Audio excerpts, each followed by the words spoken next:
I wish I could blame this on my microphone and say it was the wire that did it this time. It actually wasn't. For some reason, my mic setting was hooked up to default, which, by the way, there is no default mic. So default means it's literally connected to nothing, and that's what it was connected to. I don't know why it did that, but we're back. So we are here for the Friday Night Football game between the Arlington Renegades and the Birmingham Stallions, the rematch of the 2024 UFL season opener. Now, of course, this is a game that, like I said, this week every game is tough to call. I know most people think Memphis is going to win, but even that game is relatively difficult to call. This is going to be a very tough overall week of games to call, and this is definitely one of them. I could easily see either team pull off the W here. I'm picking Birmingham to win this, but I don't really think this is going to be a close... this isn't going to be one of those easy-to-call games where one team just dominates. Let me put this poll real quick before I answer the questions. Who wins? Question mark. Renegades. Stallions. There's the poll up.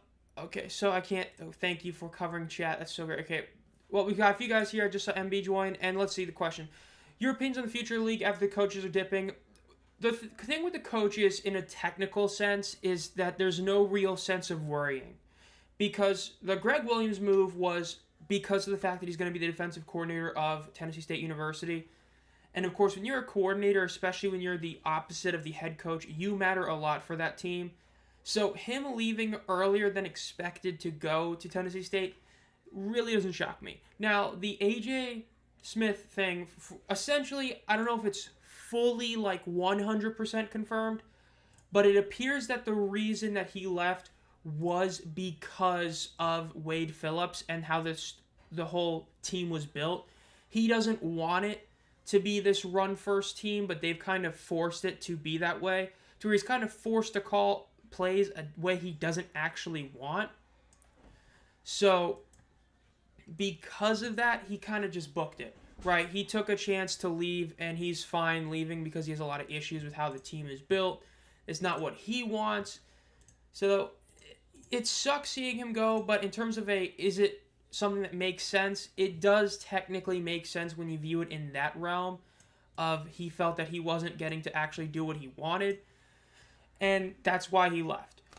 Again, the Greg Williams move doesn't even concern me at all. It's just a matter of the whole thing with that. But yeah, maybe the week 1 Stallions too. Or yeah, week 1 would be good. Well, I don't know about that. Week 2 Stallions were a lot better than week 1, unless you want Arlington to win. What a shame. I thought Wade and AJ were cool. Yeah, I think a lot of people did, but it seems like because Wade is a defensive head coaches always want this run first offense. AJ didn't necessarily want that or how the team was built, and multiple stuff has come out, and that's kind of what is the reason he left. So people still think that, he might get picked up as a head coach or OC to another team, next season or something. But as of now, yeah, he's gone. Now, of course, for those of you who haven't heard about the other big moves of the week, Marcus Sims got traded to the Houston Roughnecks. Matt Colburn and Breland Speaks both got put on IR. Showboat's John Atkins got put on IR as well. That happened yesterday. So you have a lot of these big moves that have happened recently. Magoo did get put on IR, but most Stallions fans are okay with that because it means that there was no chance of him starting today. So yeah. Want run first because they want to see what's hardest for them to stop. It's a shame that it happened with AJ, that AJ's gone, but of course the Brahmas offense has been really pitiful through 2 weeks. This offense has been, the Roughnecks, I mean, let's be honest, we were hoping they'd be better, but we still expect them to be a bad team. San Antonio's offense being as putrid as it's been the past 2 weeks is really concerning, because what made them great last year was that even when they had Dormane at quarterback, they were still able to put up a few big plays every game. They really haven't been able to do that same way this year. And when you also consider the fact that the last game of last season was a shutout, yeah, if you're a San Antonio fan, I mean, it's like a lot of people online, whether it be Twitter, Reddit, Instagram, my comments, San Antonio Brahmas fans are definitely very skeptical and kind of scared about the future of this team this season because, man, what an awful beginning of the year it's been for them. I mean, really. But at least you're not Houston. At least there's that. Because, man, Houston, yikes. So that's pretty much all the big things in terms of that. Again, we're like 10 minutes away from kickoff. I posted on Instagram, on Twitter about stuff going on. Of course, the Masters are going on. I was watching that when I got home today. Scotty, he played a solid game of golf today. He, did get that bogey in the 18th, having that great moment of him having to shoot out of the tree, literally in the tree, having to shoot it, but that was great. McIlroy, man, if he just didn't choke yesterday, because he had like 2 double bogeys in his last like 4 holes yesterday. If he didn't do that, he's at -10 leading right now because he had the best round today. He was the only guy that hit -6. I believe Rasmus Højgaard hit -5. Those are the only 2 guys who hit -5 or better. So McIlroy's right up in there. Højgaard's up there, obviously. DeChambeau's up there. Connors is up there, and then Justin Rose is still leading. Going to be very interesting to see what ends up happening tomorrow. Of course, Saturday's always, Saturday, Sunday, I mean, it's the cut day. Sadly, Langer and Couples both missed out in the cut. Langer did it by just a stroke bogey on the 18th, which really hurt to see. But, it is what it is. Golf is a terrible game in that sense. So, shame to see Langer miss the cut in his final Masters appearance, but still had a very solid performance. Again, he beat out a lot of really good PGA and LIV golfers the past 2 days.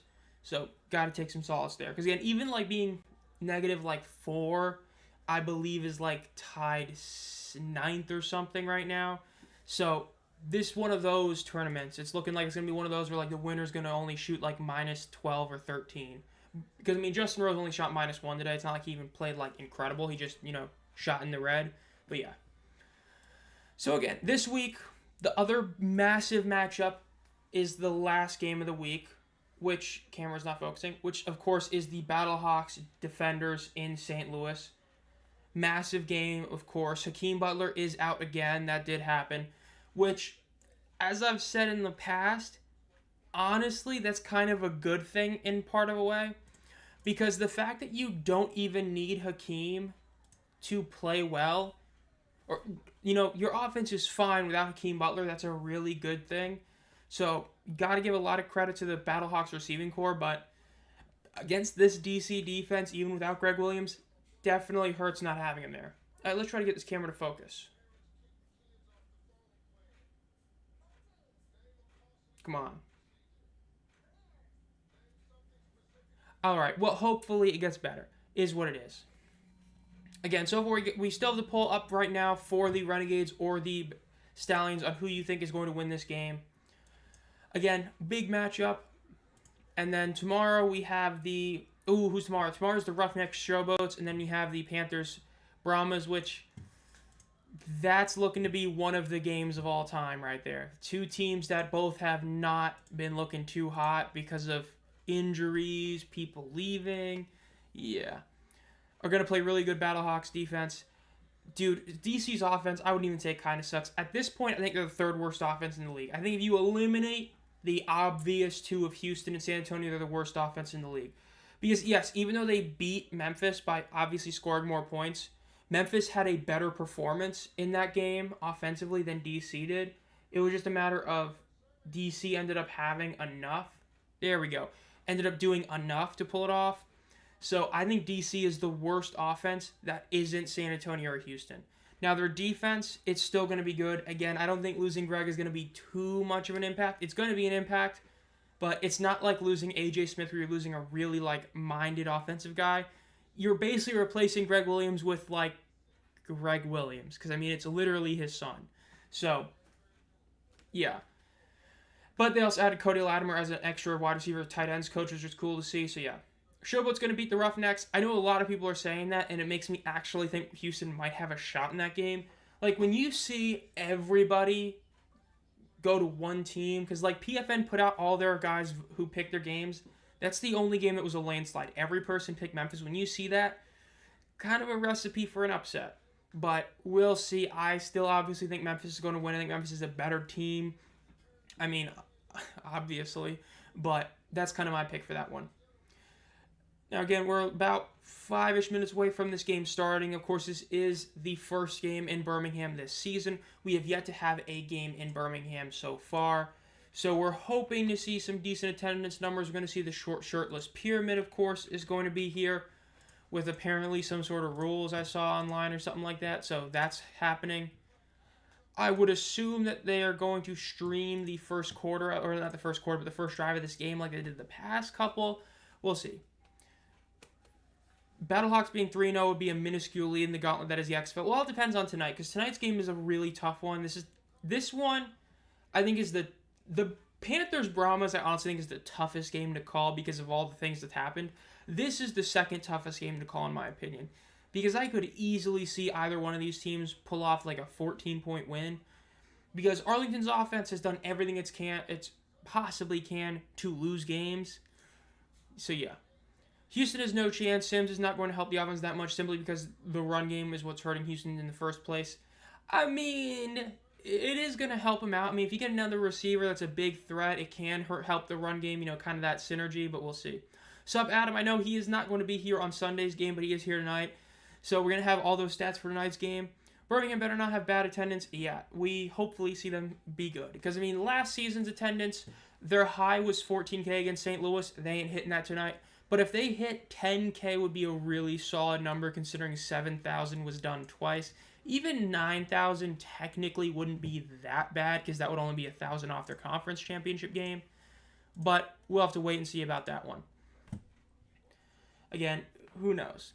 It's going to be an interesting one. Again, this game, it should be a good one. It really should. I mean, I think this is going to be a higher scoring game. Like I said in my predictions video that came out earlier today, I predicted this would be a 24-20 Birmingham win. I think this is going to be one of the highest scoring games of the season. In fact, I think that might be the highest, or might be second. Let me check real quick. Yeah, week one, technically. Yeah, you haven't had a single game hit. Well, no, you had a 42-point game with the Renegades Brahmas. That's the highest scoring game so far. So I guess I am picking this one to be the highest scoring game of the season, which, I mean, 42 or 44 points ain't saying that much, but watch this be 14-6. Bruh, don't say that. We can't have another one of those games. Like, dude, I love a good defensive battle as much as the next guy, but we do not need to see it another week in a row. Or, let me rephrase that. Another game in a row. We really don't. Let's see. Seeing what notifications I'm getting. Got to talk to people about what I'm doing tomorrow. It's interesting to see. Got the ad for the UFL coming up tonight. Man, seeing that ad right there on Fox and having to be UFL instead of SmackDown is so awkward. It really is. Like, really is, but we'll see. Again, if you're enjoying the stream, make sure to like it. This is going to be a good one, hopefully. Again, so far in terms of good games, this season has sadly been a pretty weak one. The Memphis DC game was pretty much the only great game of the season. I wouldn't say the only one. The Memphis-Michigan game. Basically, Memphis has actually put up two really solid games to watch.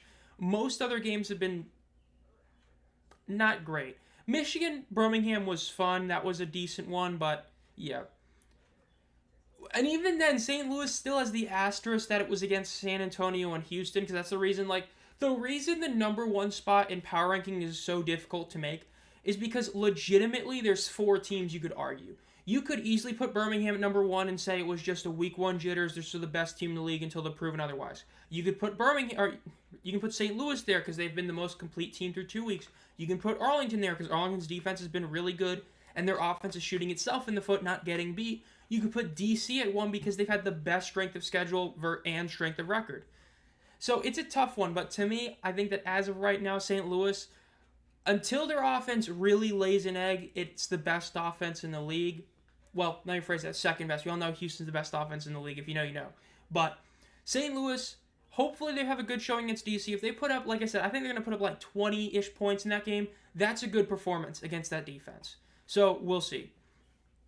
Hey, good teams dominate bad teams. That is the truth. But like I said with Arlington was weird because Arlington really was the better team. They just tried to lose. Okay, got to go over here. Scroll this down a bit. That should be good. Okay, hopefully that looks good. One thing that really sucks about having to use Fox Sports and not ESPN. Shame that ESPN ain't doing it. At least they weren't when I last saw it. There we go. Team stats, showing up the team stats right there if you want to check them out. Birmingham weather, leaders, Matt Corral, Luis Perez, of course. McGrew leading in rushing yards is hilarious. Yeah. Hopefully this ends up being a good game. Well, we'll see. Let's see. Yeah, this definitely is not working out over here on ESPN. Yeah, massive alpha there. 2 new posts. All right. Go back over here and let's get this ready. Again, we'll keep the poll up till a bit right after kickoff. Again, kickoff is in, of course, a few minutes. We're just doing all the intro stuff, showing this stuff, but yeah. Good teams. Brahmas must think it's 2023. They're trying to go 3-7 again. Yeah, San Antonio, man, it's just, that's a rough one to watch. Because, like, yes, they changed a decent amount of their roster, but, like, man, even as a Panthers fan, hating how the Panthers have played through 2 weeks, the Brahmas are the most aggravating team to watch. Because for them to be that, I mean, they're legitimately like Houston levels bad. Technically speaking, they're the worst team in the league right now. It's just nobody's going to say it because Houston exists. And they proved last year that just because you're the worst team in the league doesn't mean you're the worst team in the league. Which, for those of you who don't know what that means, Memphis was the worst team in the league last year and it wasn't even close. Yet they somehow beat Houston twice, which is why Houston was the worst team in the league. Right? The second to worst team was viewed as the worst because the other ones. Showing the banner unraveling at Protective Stadium. Good old UFL champions, third straight championship. Will they get another one this year? Well, it looks like getting a cakewalk in the USFL so far because, man, Houston sucks and Michigan took a couple massive L's in terms of their roster and all that. Yeah, we're going to have the shirtless pyramid. Seeing OG Stallions merch right there. We'll see. Houston needs help. Running game could be better if they call 58. Oh my goodness, bro, we love 58 Freedom, dude. Kirby Wilson, what a head coach. That is one of the head coaches of all time right there. Okay, let me just refresh this page. There we go. That's how it's supposed to look. That's what we like to see right there. All right, good thing we got that fixed. All right, now let's put this back to the side. Wish we had ESPN because, man, this one ain't good. No, about tomorrow. I will say tomorrow is going to be a great day for sports. You have the UFL, you have the Masters third day, and then of course you have that, I believe it's number 314 is the, I always forget the card numbers. UFC 314, Lopez versus Volkanovski should be a really good banger fight. I hope Volk wins, but I wouldn't really mind Lopez winning, honestly. Like, it's one of those where it's the first time in a while I really could care less who wins as champion, not because I don't care, but because I'm completely fine with either winning. Because I feel if Lopez wins, he's not going to be John Jones and hold on to the belt for a year and a half before fighting. And Volkanovski, I mean, you love seeing a legend get the belt back. So that'll be a very, very fun fight to see. And then there's a couple other fights on there. Chandler versus Patty, no matter what, we all win because one of them loses. So that's another great fight in that regard. So we'll see. And of course, tomorrow you have some more UFL, like I said, which, man, I was close to calling that a tank bowl, but I think we all kind of agree Memphis really isn't that bad. And it's not like, I think 0-3 is the minimum for a tank bowl. Unless, like, if it, not, yeah, that would be the minimum. Unless it was San Antonio Houston, then I would make an exception because, my God, those two teams are bad. But yeah. Again, we're still seeing, of course, the intro stuff. You gotta love this game starts at 8 o'clock, but you gotta wait till like 10 minutes before kickoff actually happens. I think it's great. But yeah.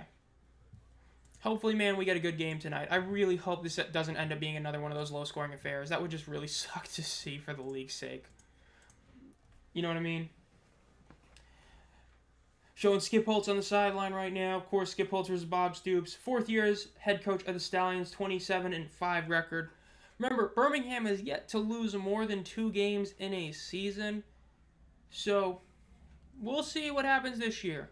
Maybe they'll hit 3. Maybe they'll stay at 2 or less, but we'll see. Again, last week, Birmingham evaded a near loss against Michigan. A drop pick 6 by Michigan. Multiple turnovers resulting in 0 points by Michigan. That god-awful special teams play, which I did post my in-depth review on that this past Thursday or yesterday, if you want to go watch that. Because, of course, man, that special teams performance was awful. So, yeah. Browns Panthers is so close to being a tank bowl, but the Panthers ain't ass. Yeah, I mean, I think 0-3 is a good mark for a tank bowl, unless it's like really clear it's bad. Like, if this was Houston versus San Antonio, that would be a tank bowl because you have two teams that, like, my God, do they look terrible. But Memphis, I mean, you could even argue they're like the fourth best. No, you can't really argue fourth. You could easily argue they're the fifth best team in the league, better than Michigan. In fact, I'm not even kidding. If my Power Rankings video had come out a couple days later to where after we had all the news of the Sims, Colbert, and Speaks, I would have put Memphis above Michigan. Right now, I think Memphis is a better team than Michigan. Just because, man, those injuries that Michigan got really hurt. And then losing Sims in that trade, like, they didn't need offensive line help. Let me get this right. They need a better O-line. But not at the cost of Marcus Sims, especially when the biggest issue is that Perkins isn't doing his job. Like, I feel like Perkins is getting similar to what Teamu was last year, where he's getting all this defense from everybody when it's like, dude, Perkins is a huge reason the Panthers aren't dominating because he's not running the ball, right? Manny Wilkins, again, bad teams, but Manny Wilkins is running the ball like he's supposed to. Perkins is just not trying to run the ball at all, and that's what's really killing the Panthers. I mean, I've talked about it enough, but that 2nd and 8 where he had 15 yards in front of him, he had no defender in front of him, and he chose to throw a Hail Mary. That ain't good. Sounds like the Panthers may be winning the injury bowl. I would say so right now. I mean, John Atkins is a big loss for Memphis. Of course, they lost David Davis before the season. Granted, he's supposed to return at some point, but haven't heard anything yet about that. We'll see. But yeah, I would say that right now, injury bowl is between those two teams. But it's gonna be an interesting week. Brahmas Roughnecks in week 5. That's gonna be a game. I'm gonna be honest, predicting it.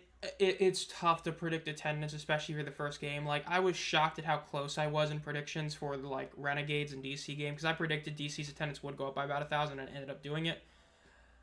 The goal is over 9K. That's a good week 1 number, or week 3 number for the Stallions. If it's under 8K, not great, but if it's above 7K, it's okay. Below 7K is bad. That's the best way to put it. Under 7K is bad. 7 to 9 is solid. Over 9 is good. Over 10 is really good. Adams could, but I don't think so. Because having to average 100 yards a game is so damn difficult. Though I do think he might be able to hit some really high number. He might break the spring football record in a 10-game season.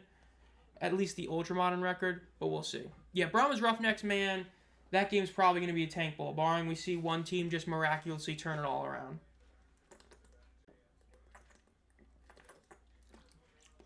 Interviewing Luis Perez on the sideline. Of course, the game is about to kick off. All the intro stuff is out of the way. We're getting close to kickoff. Again, poll is still up. I will be closing the poll once kickoff basically hits, so we'll see. 375 passing yards so far leads the league, of course. Solid number. It's going to be a good game. I hope so. I hope it's a good game, man. We've only had a couple really good games so far, but yeah. I don't know. It might have rained early. I mean, it's partly cloudy. Pretty humid. Might be something to do with that. Birmingham does look like they are going to be kicking this off. Renegades are going to be getting the ball first, meaning, of course, Stallions will get the ball at halftime. Of course, we got Joe Klatt and Kevin Kugler calling this game. Brock Hewitt on the sideline, Mike P in the replay booth. Of course, the UFL Super Challenge has proven to be a great rule change. Adding that second one has been incredible. We saw it last week. We had one of the games where both coaches used their first one successfully, failed their second one, but had that second one because of the first one. It's been a really good rule change, definitely the best rule change so far. The kickoff change, it is what it is, but the Super Challenge rule change, that was perfect. That was a great change, adding the second one if you got it right. Love to see it. Love seeing things being challenged early instead at the very end. So we're going to close the poll. The end results of the poll were pretty damn even, relatively speaking, almost 50-50. I mean, within 20% with pretty much 50-50 when you talk about the Renegade Stallions. Yeah, no Kurt Menefee tonight. Kickoff is going to be about to the 23-yard line for the Renegades. Again, a solid stop. That's something the Panthers couldn't do against the Stallions last week, by the way. So we'll see what Luis Perez can do. The King of Spring, of course, has a book out that you can go get it on Amazon. I don't know where else, but you can get it on Amazon. I got my copy. Haven't read it yet, but I do have a copy. Isaiah Winstead is a player to watch. That's a bold one right there. Not saying that's a bad one. It's just kind of bold to show him. But we'll see what ends up happening here. Renegades 2-0, Stallions 1-1. Stallions are leading the USFL conference thanks to the head-to-head record over the Michigan Panthers. Renegades are in that three-way 2-0 tie with the Defenders and Battlehawks. First and 10, Luis Perez drops back, immediately hands off the ball to Kalen Balash, who runs to the left. Still going, gets about 7-8, gets a first down thanks to his line pushing him all the way down there. Really good play right there by Perez and them. Just a huge push right there. So another first down for him. Last was like 15 seconds of hit McGraw. First and 10 for the Arlington Renegades. Again, a really great first down run, being able to push everyone. Just keep pushing that group forward. Let's see what they do here. Again, Balish has been really good for the Renegades so far through 2 weeks. Even if you eliminate his insane 70-something yard run in week 1, he's been a great running back for 2 weeks. He's in the backfield to his right with Perez. Hand off the ball to Balish again, but he gets stopped immediately for about a 2-yard loss. They might even call it a 3-yard loss. Great play by the Stallions right there. Just were able to break that up immediately. Good play by him for sure.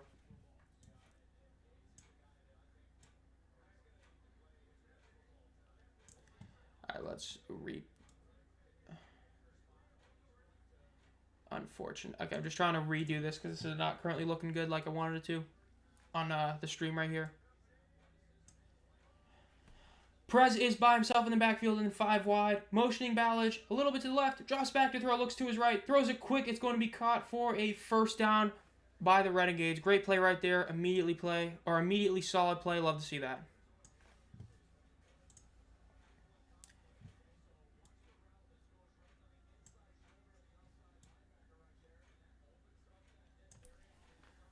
All right, let's see what they do in the next play. Again, so far, really solid opening drive. Again, the Renegades' biggest issue is the penalties. They have just completely hurt themselves with penalties the last 2 weeks.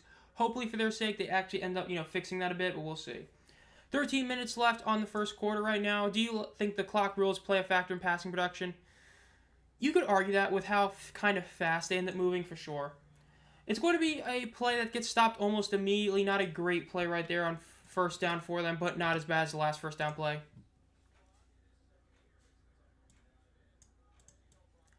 Man, I love when Fox is just not working properly. This is why we like ESPN for having such an awful broadcast compared to Fox. Man, their site's so much better.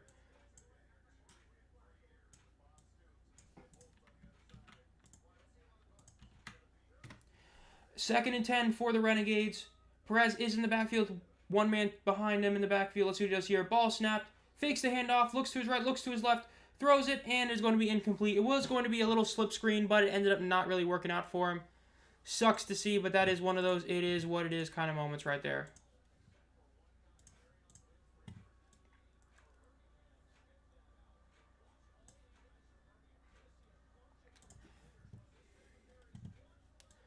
Let's see. UFL, put that on. There we go. All right.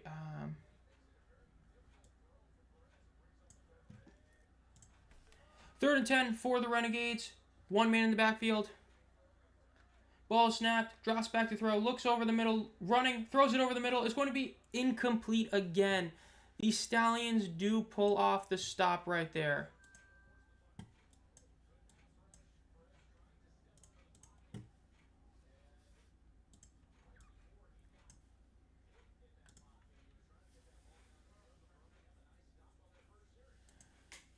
Let's see. They're going to have to punt. Really good stop right there by the Renegades, being able to actually pull that one off. You love to see that. Definitely a good play right there. Now let's see what they can do here.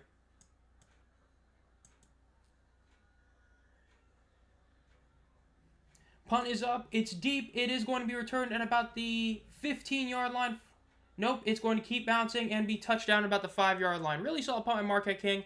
Again, he was your player of the week last week, so you love to see that. There we go. Okay, so there we go. Now we got this working. Took long enough, man. Fox Sports app or site ain't good, but we got it working, chat. Massive W there. There we go. We don't love to see it. Arlington 0-1 on third downs. Just took a fire 4-hour. Bro, Once the NFL season is back, I'll be taking all the naps I need, bro. That Sunday, like 3 p.m. to 5 p.m. nap during football Sunday and the NFL, peak every week. Out of the Stallions, Battlehawks, Renegades, show us which team winning the championship best helps out the league. That's a tough question. I would honestly say the Renegades or the Showboat. Probably the Renegades. The Renegades doing it, as long as their attendance continues to stay around 10K or even improve, would probably be the best overall. Because St. Louis is more so would be that immediate kind of hype, which is why I could see that. Memphis would be great if their attendance was better. Because Memphis' story, if they were to win the championship, would be the best by far. Memphis going from this absolute trash team last season to winning the championship would be incredible for the league. Seeing all these former players that were not only out of the NFL, but were out of the UFL, those 2023 Maulers, coming back to the team and winning. As a story, Showboats would be the best. For the benefit of the league, I would say the Renegades. But I could see an argument for the Battlehawks. Stallions, no, that'd be bad for the league. Had to pop up, pull for the Renegades tonight, but go Brahmas, not dead yet, Lamau. The Brahmas, man. That game against Michigan could be rough. I could easily see that being the roughest game of the week with how both teams are dealing with injuries and guys, obviously, offense coordinator leaving. That could be a bad one, but we'll see. Memphis, a winning team. Memphis will draw bigger crowds. They had at least 10K in that opener.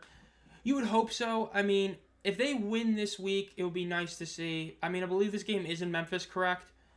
I believe that this one is in Memphis. Correct me if I'm wrong. I think it is. But they need to get some better attendance because, man, that week 1 attendance was horrific to see. Again, week 2's attendance was really good. I don't think any of us thought it was going to be that good. But hopefully we continue that streak. But we'll see. Time for the Stallions to go on offense. Again, really solid defensive performance by the Stallions, being able to end up stopping that drive that was looking to be a really good one early on. Let's see what the Stallions end up doing here. Of course, Jay Sternberger, Davion Davis being the 2 players to watch. Makes sense. Donald Payne, Chris Odom, the defenders to watch for the Renegades. Makes sense too. In shotgun, of course, Matt Corral is starting for the Stallions. He immediately hands it off and fakes the throw, and it's going to be stopped about a yard shy of the line of scrimmage. Hopefully, Corral ends up having a better game than he did last week. And last week, he wasn't terrible, but he threw 2 interceptions because he is Matt Corral. He's going to throw that ball. So we'll see what ends up doing this week. Best markets in the league, St. Louis, D.C., Arlington, Michigan are probably your top 4 markets in regards to overall attendance and hype. And then the Stallions because they're winning, but basically not Houston and not Memphis right now. That's the best way to put it. San Antonio, we just don't know this season because they haven't played yet, obviously. Ball snap, fake the handoff, quick throw out to the right. It's a little bit of a screen. Ends up getting about 4 yards on the play. It's going to be about 3rd and 7 for the Stallions. Not an insanely good play, but you got a few yards out again. You need to try and get a first down. You don't want to lose the field position battle. That is, of course, one of the most important battles in football. They're going to call us 3rd and 8. This is definitely a bit of a shocker there, but we'll see. Again, we're about 10 minutes out of the first quarter being over. So let's see what happens here. Lining up, 15 seconds left on the play clock. Matt Corral is lining up in shotgun once again. Got one man to his right in the backfield with him. Nobody is out super wide. Ball snap, drops back there, looks to his left, throws it deep to his left. This is a deep shot, and it's too high, and it's intercepted. That was a bad throw by Matt Corral. And they are going to be calling that dead. I'm kind of shocked they ended up calling it dead just to, make sure it was. That was a really bad throw by Matt Corral right there. That was oof. Poor throw by him. Just a wild overthrow, about like 7 yards overthrown. Interception by the Renegades. This should be a touchdown for him, but maybe they only get held to a field goal. We'll see.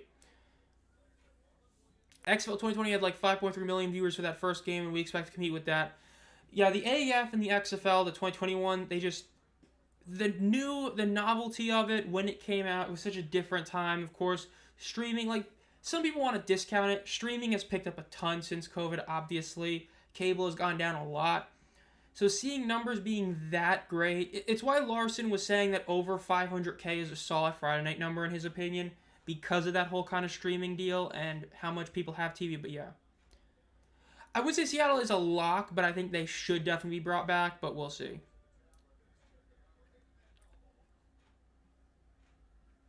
Ball snap, Perez fakes the handoff, drops back, runs forward, does a little bit of a shuttle pass to Ballage, who runs to the right for a first down and gets tackled about the 24-yard line. Do you think they bring back a USFL team or debut a new team? Play having one type of great on team. I think that the best case would be, I've said it before, I think bringing back one old team and bringing one new team is the best way to do it, because then you excite both the cities that have a team and cities that don't have a team, because then you're adding that suspense if you could get one. But I would say Seattle isn't a 100% lock, because I could easily see them do 2 expansion teams. I think Seattle should be brought back, but I've said it before, I think New Orleans also should be brought back, but we'll see. Ball snap, Perez hands it off to Ballage, or not Ballage, Dede Hunter, and he runs to the right for about a 2-yard gain, 2nd and 8, 1 yard shy of the 20-yard line. Again, after the interception, you want to score a touchdown here. You just saw what happened in Michigan. Michigan got multiple interceptions off Matt Corral and got a grand total of 0 points on them. So if you're the Renegades, you do not want that to happen to you. You want to at least put up 3 points after each interception. You want to make those turnovers and make them pay for it. We'll see. Case Cookus, of course, he is the backup. I believe he is currently the backup, obviously, because he was the one that's been here. So maybe we see him play, but that'd be interesting. Ball is snapped. Little quick pitch by Perez. Goes to the right. Going to be stopped about a yard, maybe a half-yard shy of the first down. Really solid play by Javonte Payton right there. Just got it and kept running. You are borderline 4-down territory. If you run it here and get about half a yard, you're in 4-down territory, in my opinion. So maybe they run it in the middle. Maybe they do something else. We'll see. Renegades currently have the ball there at 3rd and 1 in Birmingham territory at about the 14-yard line. They need 1 yard for a first down. Ball snap. They run it straight in the middle. Looks like he's going to be stopped just short of the line of scrimmage. That might be about a half a yard loss. In that case, I think you might just take the points, get the field goal. Solid to take 3 points after an interception. If you had gained about a half yard, I would have gone for it. But here, I would kick a field goal. We'll see what they end up doing here. I think NOLA would be better than Seattle. They had a top 3 TV market. I think they would do better on TV, not better in attendance, but would still be solid in attendance.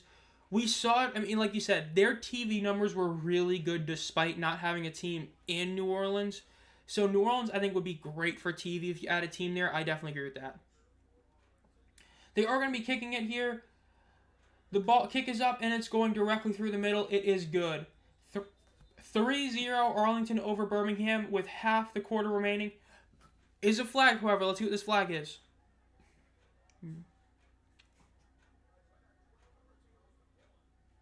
This could be big, depending on if it's on the defense. Yep, it is going to be on the defense. The Renegades are going to get a first down after the flag.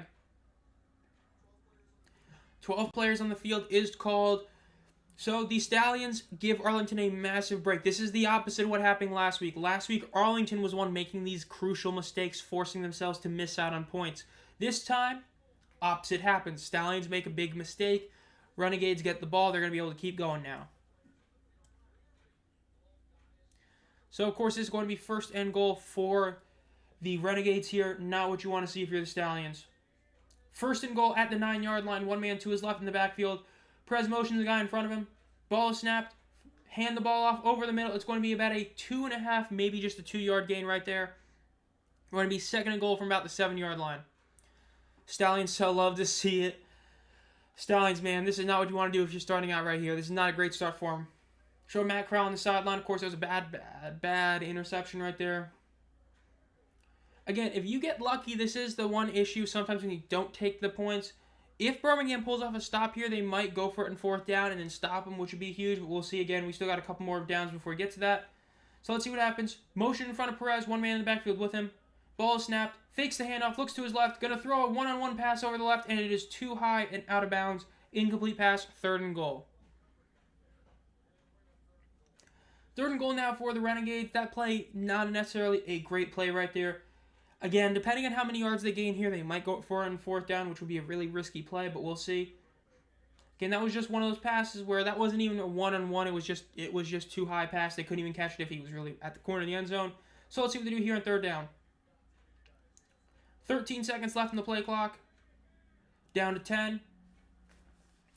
Perez is in the backfield with Ballage to his right. 3 receivers out to his left, 1 to his right. Looks to his left, looks over the middle, running, and he gets sacked for a 2.5-yard loss by the Stallions defense. Great play by them right there. So you ended up eating about another 2 minutes of play clock or game clock, and in the end, you're just going to kick a field goal anyway. That was really solid by the Birmingham defense right there. You love to see that. Once upon a time, the Showboats were number 2 in the power rankings. Hey, maybe they'll get back to there. They could, because, this team, they're looking a lot better than they did last year, so maybe. Maybe they'll get back to that. Kick is up. It is over the middle again. It is good, so they literally just spent 2 minutes to keep the same score. Going to Seattle isn't a smart idea yet. Travel way too expensive, and attendance is way down from past years. I believe Moose said that travel costs don't matter for this expansion, though it is true that it's going to cost more to go to Seattle. But it's going to be worse to go to, like, California, obviously, because of how much that place is. So I could see it. Because, again, Seattle's attendance, I've said before, like, the XFL attendance, while most of them were down overall compared to the 2020 XFL, the Dragons had a different reasoning. The Dragons were just booked horribly. It wasn't like, oh, they had a Friday game and then all the other games were in the weekend. They had games on like 4 different days of the week. They had multiple games coinciding directly with Kraken games. It was just rough. I think Seattle would still be a top 3, maybe top 2 attendance team if their scheduling was done even like 10% better than it was in 2023. But TV ratings wise, New Orleans is the best way. Bring the gamblers back in Vegas, dude. The Vegas gamblers, man, that would be peak. Maybe not force a player to bet on a game and get caught doing it to make it even more, Vegas gamblers. That would be great. Speaking of teams, I forgot. We are getting, I believe, a Brahmas mascot in Week 5, if I remember correctly. So that's, of course, a cool thing. It seems that every team except the Roughnecks and I'm blanking on, and the Defenders are going to have a mascot, which is cool to see. Love to see them bring it. Hopefully they bring back Blob. That's what we want to see. We want Blob, but hopefully, yeah. Calvin Ridley, bro. Oh, my goodness. I don't know. I still stand by the fact that if you're going to ultra omega promote gambling, you should kind of expect at least a player to, gamble on your games. I'm just saying. I'm not saying that it shouldn't be bannable, but I'm saying that if you have a DraftKings patch on your jersey, you shouldn't be shocked when one of your players bets on their sport on DraftKings. You know what I mean? So let's see what Birmingham does in this drive. Again, no Alex Magoo. It is the Matt Corral show unless they decide to bench him or he gets hurt, and then Case Cookis will come on. So let's see. Again, great stop by the Birmingham defense. They had that bad penalty, 12 men on the field, were able to make it end up basically not even happening. Just took off a couple minutes of clock. Love to see that. Battle of worst of all time? Nah, dude. Those two teams, man, they ain't the worst. We all know who the worst ultramodern spring football team is. That one team that called themselves Pittsburgh that played in Birmingham. Man, that Mahler's team was so bad. That team. Kirby Wilson, one of the coaches of all time, that's for sure. Score is 3-0, of course, with 5 minutes and 40 seconds left in the first quarter. Let's see, the kick is up. It's going to be returned at about the 5, up to the 10, up to the 20, the 25. Keeps cutting, gets to about the 31-yard line. Solid return for them right there. That peanut butter and jelly jerseys in Pittsburgh. Dude, I love the orange and purple jerseys. I regret not getting one. Biggest regret of the UFL was not getting one of those jerseys. I would love to have that. I thought that was a great jersey. 5 turnovers this season so far for the Stallions. Man, you hate to see that. That's just bad football, but not like it's shocking so far. 1st and 10 for Birmingham. At about the 30-yard line, almost exactly. In fact, pretty much exactly. Ball is snapped. Fakes the handoff. Quick throws over the middle. Great pass by Corral, and it is caught up to about the 44-yard or the 42-yard, 45, 46-yard line in Arlington territory. Great first down play by the Stallions right there, gaining about 24 yards. Love to see that. That was a beautiful pass to see right there. That's what you want to see more of. That's the kind of thing you love to see. He does another quick pass out to the left. Is going to be caught for about a 15-yard gain. This is why you have Matt Corral as your starting quarterback. Yes, he is a very risk-takey quarterback. But when he's playing well, man, does he play well. So let's see what happens here. Ball is snapped. And as a QB draw, he's going to run in the middle, and he gets about 8 yards. That's some brilliant play right there. This is what you want to see with Matt Corral, this is what you like to see. He made him make quick throws. He's still a decent runner. Like, he ain't no Magoo, but he's a good runner. Yo, bro, sup, cat mom. Matt throws some INTs. Only the Showboats have more turnovers than the Stallions. 2nd and 2. Matt is in the backfield with one man to his left. He's got 2 receivers to his left, 1 to his right. Ball snapped. Hands the ball off, and it's going to be a direct run up the middle. Going to be stopped at the line of scrimmage for a 0-yard gain. 3rd down.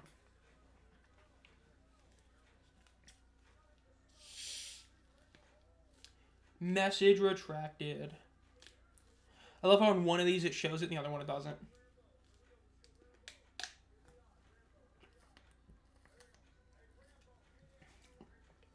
Matt Corral is currently 3 of 4 for 38 yards and an interception. That is a stat line right there. We're entering Jameis levels right there. Ball snapped. They hand the ball off again, and it's going to be about a half-yard away from a 1st down. Again, like I've always said, you're within a yard, you go for it. That's what I've always stood by. If you're within a yard, especially half a yard, you should go for it, because if you can't get it, you don't deserve it. So I fully agree with them going for it here. Let's see what they do here. They are going for it. Ooh, this is a bit more than a yard. This is a bit controversial decision to go for it. They do the T formation, and it works. It's going to be a 1st down, Stallions. The T-bone QB sneak, love to see it, and it is a 1st down. They are in easy field goal range. Great play right there. Great play design. And it just works. Again, this formation just works wonders for the Stallions. It's just one of those things. It's kind of like the UFL's tush push in a way. They use it, and they know how to use it, and it works. You never know who's going to run the ball. Hell, you don't even know if they're going to run the ball. Love to see it. Birmingham Eagles. Birmingham 5 sacks in the season. 1st and 10 for the Stallions. Ball is snapped. Hand the ball off. Cuts to the left. Going to the left. And he gets tackled for about a 2.5, 3-yard gain. CJ Maribel. He is back active this week. Love to see that. We'll see what they do here. And for community members, I haven't worked on the video for this month, the community members exclusive video yet. I don't know if it's going to be a draft video, it's going to be an NBA video. I'm still debating what I'm going to do, but I'm planning to have it probably be uploaded this week or next week, just an FYI. How's it going, fellow UFL aficionados? Ball snap, Corral drops back, looks to his right. He's going to throw over the middle, a nice dart, missed tackle, and he gets it. Ooh, he fumbles the ball right before the end zone. They're going to call this a fumble on the field, recovered by the Renegades in the end zone for a touchback. We're going to have to review this, but I think that looked on first glance like a fumble before the end zone. Not necessarily a Deshaun Jackson, but pretty much a Deshaun Jackson. Let's see. Showing the replays at the 5. That's a fumble. Bad play right there by Sternberger. Only had one hand on that ball. Wasn't protecting with the right hand until it was way too late. That is what you hate to see if you're a Stallions fan right there. That is a terrible play. I hate to say it, but that is definitely on Sternberger to a degree. You need to have 2 hands on the football right there, unless you are stiff-arming him instead of just kind of putting it loosely on there too late. So, yep, that is bad right there. Renegades get the ball back. Again, this is very Renegades-like of the Stallions in the sense that they're kind of screwing themselves over right now. Because, man, that was really weak right there.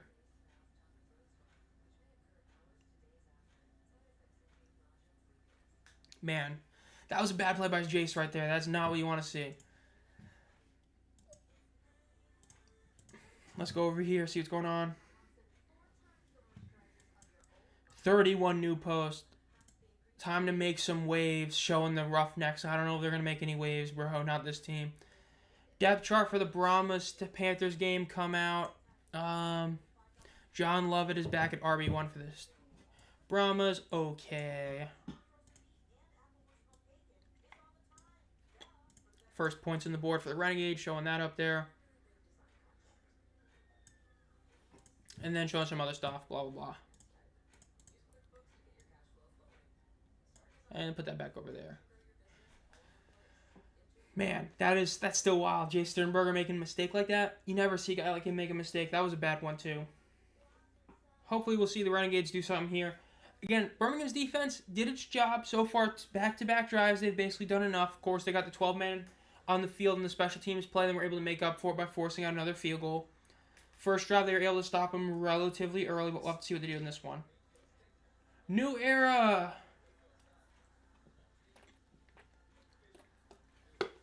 The new era hats. I know a few of them sold out pretty quick, and then a couple others came out. Giddy up clown emoji, bro. That's wild. That's wild.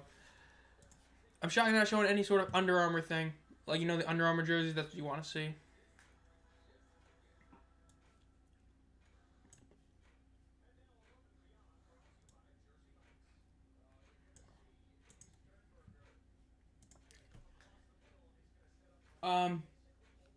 They're trying to show Jay Sternberger. Right now, they're showing nothing. There we go. That is not what you want to see in Fox. Again, that was a great defensive play by the Renegades right there, but man, I don't see Sternberger yet. That was great. Man, he was about to have that ball be punched out twice. It's diabolical. I will say, man, I'm shocked I haven't played Marvel Rivals today. New season came out. I'm a Celestial player, and I haven't even played Season 2 yet. But you know what? Why? YouTube, baby. And working. Force fumble. Again, this Renegades defense, man, they're much improved from last year, that's for sure. Let's see, they get the ball at 25, of course, because of the touchback. Perez is in shotgun with a man to his left, fakes the handoff, throws it quick out to the right, a little bit of a screen pass, up for about a 5.5-yard gain right there. Love to see it.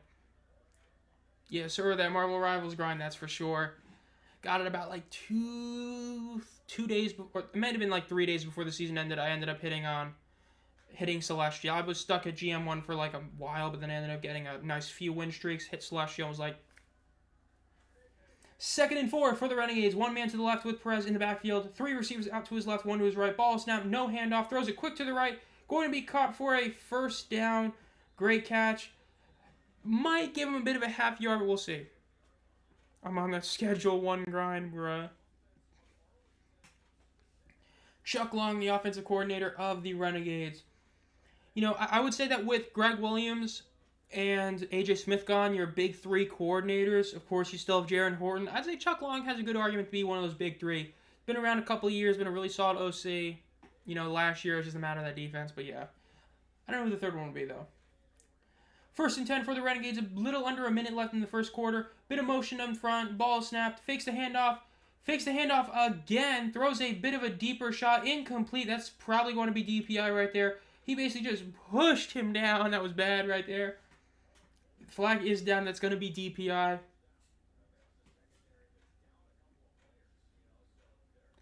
Let's see. That should be DPI, I would assume. Yep, 26 defense.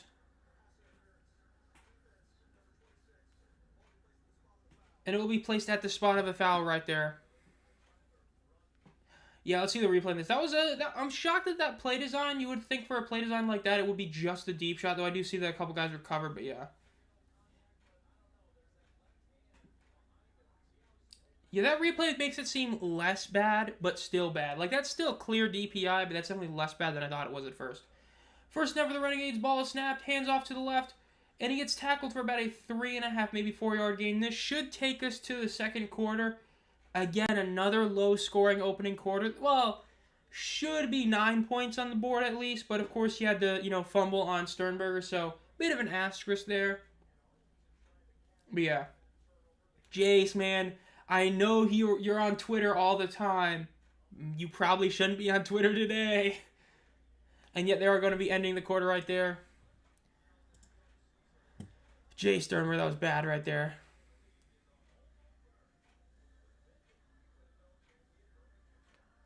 Sailed a bit, bro. I love how delayed, like, the social medias are. Like, dude, seeing the Stallions 4th down conversion, and then it's, like, 2 plays later, but it's not going to show up for a couple of more minutes. It's like, yikes. Jason needs some stick. Renegades masterclass. I mean, hey, the Renegades, when I picked them to win the championship, I know people were, like, kind of shocked at that I picked them to win it all, but, even though last week's offensive performance wasn't great because of all the penalties, I'll say through 2 weeks, I'm feeling pretty confident in that pick, not going to lie. It's got to be President embarrassing for a tight end to fumble the ball since they're usually good ball security. That is true for sure. It's it's almost like when you're, catching a ball near the side of the end zone and you're considered one of the best tight ends in the league, and you just completely drop the pass, costing your team a playoff game. If you know, you know from this past 4 months ago. But yeah. What made DC so good when we went to the championship? Lucky Jackson, healthy Abram Smith, and was it Chris Blair? No. Chat, was it Chris Blair? I'm completely forgetting who the other really good wide receiver was. I believe it was him, but it might have been someone else. That DC team had two incredible receivers. You had Lucky Jackson and somebody else, and then Abram Smith was fully healthy. Incredible. That's basically what made them so good. Like, they had a solid defense, but there's a reason they got beat by the Renegades. But that team's offense was just really good. Tight ends with bad hands. Pretty embarrassing, stupid autocorrect. Hey, autocorrect, man, it's great. Whenever you want it to work, it doesn't. And when you don't want it to work, it works. Never fails.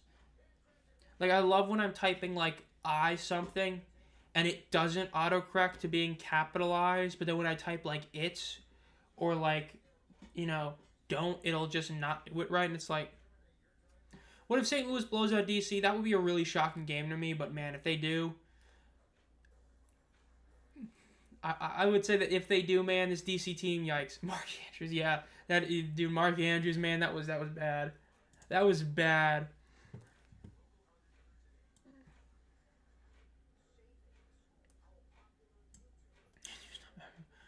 Man, dude, people in the Discord are just going wild right now.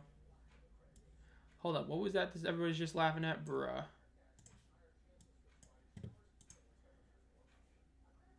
Something wild here, bro. I mean, 53-17, if you know what I mean. Bruh. Magoo showing all those championship victories by the Stallions, man. That first one was something else, bro. Jamar getting hurt. Cookies getting hurt. KJ Costello throwing that god-awful pick six to Scooby. That was something else right there. Fox UFL Friday, but we can't get a halftime show. The shirtless pyramid. I thought they were supposed to only start taking their shirts off when they scored. I thought that's what they said on Twitter or something. I mean, 50. Yeah, look, dude. What a team. Again, let's see if this Renegades can score. Again, we'd love to see a first half where we have more than 15 points, but we'll see. Renegades. Perez is in the backfield. One man behind him to his left. Hands off the ball, going to run to the right, and it's going to be stopped for about a 1.5 yard, maybe just a 1 yard loss right there. Really solid play by the defense again. Going to first a long third down. What you think the score would have been between the 2023 defenders and Birmingham? Birmingham wins that by 10. I would say probably like, because that Pittsburgh defense was better than Arlington's defense that year and all that. I wouldn't be shocked if it was pretty similar to what the score was with the Stallions versus Maulers, though, with DC putting up a bit more points. Like, maybe like 28 to like 20. Not even. I would say like Birmingham would have beat them by 10. Because the Renegades were the best team when they played. When Perez was hot, that team was the best team in the XFL. Because DC, man, like, Magoo and Perez basically played about the same that year in terms of the playoffs, though Magoo was a bit better. And that Mauler's defense was a better unit than the DC defense. And Magoo played really well against that unit. I would say probably, I don't know, maybe 32 to 20, 32 to 22, something like that probably would have been the score right there. Another penalty in Birmingham. Yep, 3rd and 1 for the Renegades after the penalty. You know, neutral zone infraction right there. Ball snapped. They hand it off directly in the middle, and he's going to be a first down run right there. Renegades were able to get it right there. 23 Maulers, GOAT spring defense. I mean, hey, so far through 2 weeks, it's proven that defense really was good. Like, you've seen a lot of people talk about the 2023 USFL defenses weren't as good as this league's defenses. So far, the Showboats defense is one of, if not the best unit in the league right now. You know, they're one of, again, because when you play San Antonio and Houston, did you really play an offense? But so far, that Maulers team, the Memphis Maulers, looking pretty good this year on defense. Ball is snapped. Perez does a little quick toss. It's going to be a double forward pass potentially. Yes, it is. Perez is going to look to throw. It's a deep end zone shot to the right side of the end zone. Ooh, almost a beautiful jumping catch. Wants DPI. Wow, I'm shocked they're giving that DPI, honestly. If I'm Skip, I might challenge that one right there. Again, that was just from the first viewing, but we'll see. Great play design, though. Love the double forward pass. Another one of those rules that not everybody remembers. But in the UFL, you can do 2 forward passes in the same play, as long as they're behind the line of scrimmage and all that. Let's see the replay here. No flag is thrown. So far, no DPI.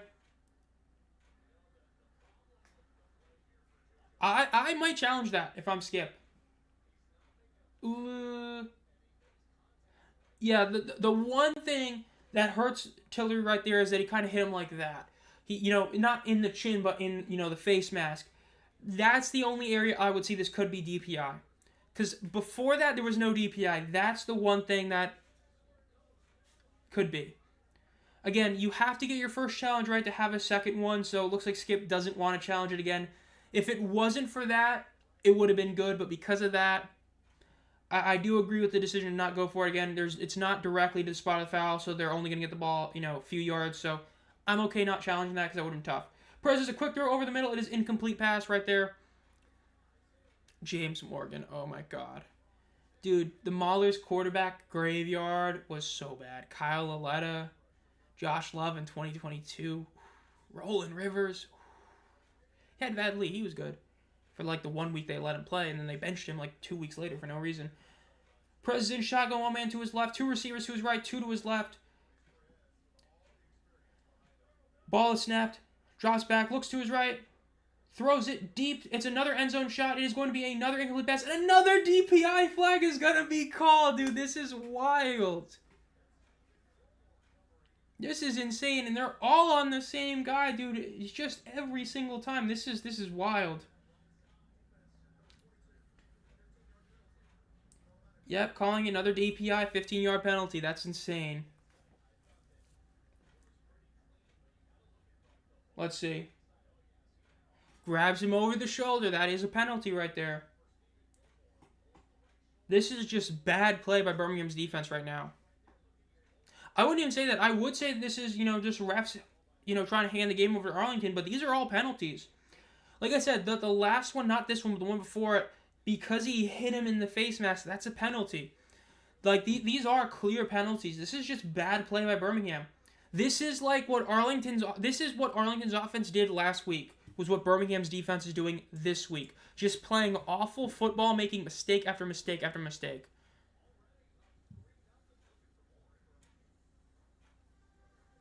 Another flag, bro. Dude, Jared Horton is currently in the Discord with everybody watching this game.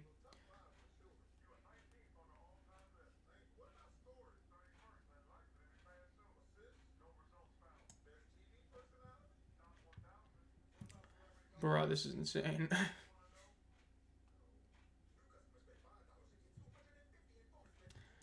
Dude, people are just talking so much. This is great. Love to see it.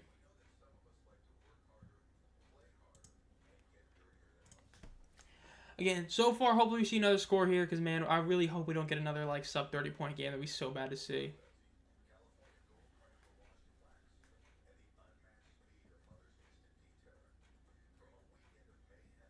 Dude, when Jared Horton is saying all these penalties are legit, I agree for sure.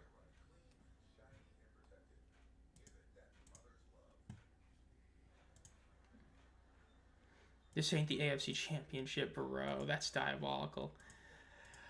Bro, the Buffalo Bills, I'm gonna be honest, dude. #1 Buffalo Bills hater, bro. I don't think Josh Allen is all that. He's a great quarterback, but man, dude, every year they try to do everything they can. The joke just writes itself. Every year Allen loses to Mahomes in the playoffs, they change a rule to help him, and then he just loses again. Bruh, Josh Allen ain't CJ Stroud. MVP? I don't think so. Did I just say F on TV, Jared Horton? Bro, great. The attendance in Birmingham is pathetic. There's anything to do in Birmingham, Alabama. Dude, Birmingham, man, their attendance has been the biggest disappointment. Well, Memphis. But, Houston has been, the third biggest disappointment. I mean, it's like I said last year. Michigan's attendance last year was more impressive than Birmingham's when you consider Michigan didn't even get ticket sales out till a week before the season started. Yeah. Josh Allen is way better than CJ Stroud. Is he way better? No. Is he better? Sure. But, I mean, Josh Allen has had a much better team around him his whole career than CJ has really ever had. And Josh Allen, I mean, I don't know, man. I think Josh Allen is getting to that overrated tier. I still have him in elite tier. Like I said before, I think there's 4 elite quarterbacks in the NFL. Scratch that. He's not in my elite tier. He's not one of my 4 elite quarterbacks. I forgot about that. He's not. He's in my great tier. I'll talk about that in a second. Ball snap. Perez hands it off on first down. Goes right up the middle. And it is going to be stopped just there. I would say my elite quarterbacks, even, yes, I know, blah, blah, blah, the playoff. Wait, hold up. I agree. Burrow's the best quarterback in the NFL. I do agree with that. Burrow, Mahomes, Lamar, and Allen. No, I do. Those would be my 4 elite quarterbacks. Though Allen is getting close to being put out there for Hurts. Because, like, Allen is just, it's so aggravating watching him in the playoffs year in and year out, just disappoint. But Burrow, man, Burrow's the best quarterback in the NFL. I fully agree. Burrow has no defense. He's going to be putting up 70 and losing games next season. 2nd and 9 for the Renegades. Ball is snapped. Drops back throw. Looks to his left. Throws it over the middle to the right. It's going to be caught for about a 4.5-yard gain. Going to be about 3rd and 5, maybe 3rd and 4 for the Renegades right here. Again, in field goal position, but let's see if they can get a first down here. Jared Goff's a solid quarterback, but man, Joe Burrow, I think, definitely the best quarterback in the league. All things considered, yes, he has 2 really, really good wide receivers. I know that. But, like, part of being a great quarterback is that when you have great receivers, they put up great stats. And when they are, that means your quarterback's doing their job. You know what I mean? That's how I view it. Let's see what happens here. Ball is snapped. Perez drops that throw. Looks over to his left. He's getting hit, and he gets sacked for about a 5.5-yard loss. He's going to force a field goal. The Birmingham defense does hold after all the penalties. Arlington's going to be forced to kick a field goal here. I'm trying out for linebacker in Cincinnati next week. Hey, bro, with that defense, you might make it. People glaze Lamar, and he has the same exact number of Super Bowls as Josh. I think the big difference is the fact that Allen, it's like everybody just... It's like the narrative with Allen is they keep giving him everything to win, and he just can't. But the truth is, neither of them can really win in the playoffs. I mean, let's call it like it is. Neither of them can. Kick is up, and it's in the middle. It's good. Like, C.J. Stroud has at least won a playoff game both years, despite everybody thinking that he wasn't going to win a playoff game either year. But Lamar and Allen, bro, those are 2 really good regular season quarterbacks, and the playoffs aren't as good. Josh Allen is living off that one Mahomes game where he lost an OT, and everybody blames the OT. They don't blame the fact that Mahomes scored with 13 seconds left. But, yeah. I mean, AFC, man, it's a bunch of... C.J. Stroud is your second best playoff quarterback. Like, let's call it like it is. Once you get past, 3rd. Forgot about Burrow. Burrow, winning makes the playoffs, dominates. So you got Burrow, Mahomes, and then CJ, and then nobody else in the AFC is a really good playoff quarterback so far. You can't say the Bills weren't screwed in the AFC Championship. I can. That first down spot being... Look, here's how I put it. Look back to the divisional round and the championship game.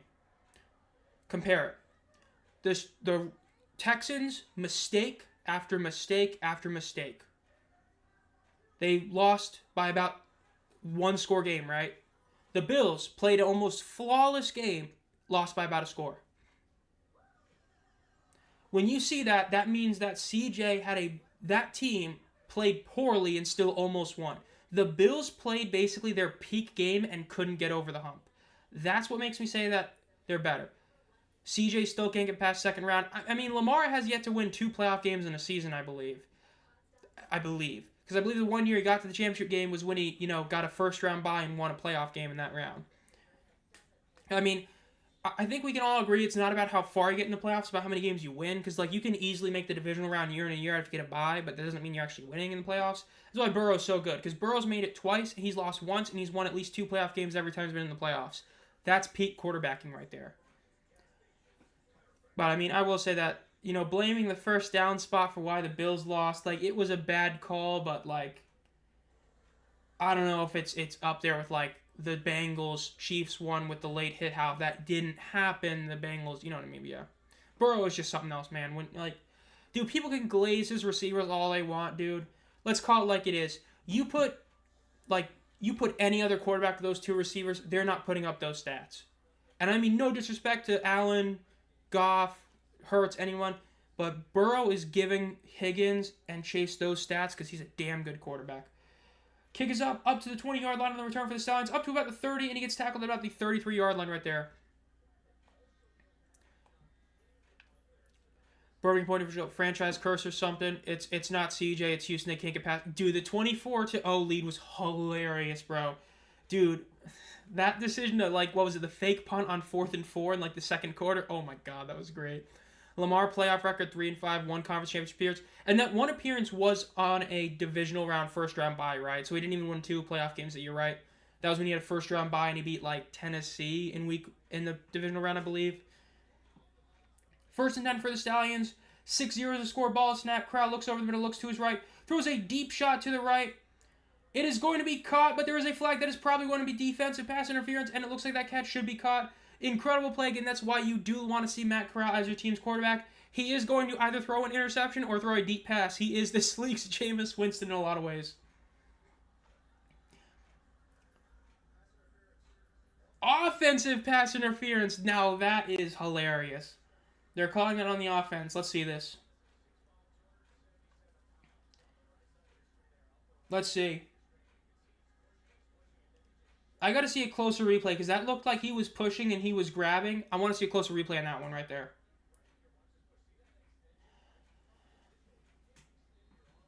Yeah, they're gonna call that's one that's a more ticky-tacky one than the other ones because I mean from one angle it looked like the defender was kind of grabbing him too, but I will say that was not like a full-blown one way or the other. But yeah, they beat Houston, then played KC and lost. Okay, that's what I thought. I thought that's what the 1 year got there for sure. Ball is snapped. Crowd looks over the middle. He's gonna throw it over the middle. It's going to be too high a pass, and it's incomplete. 2nd and 20 for the Stallions. We're getting a lot of pass interferences, and they're all on the Stallions.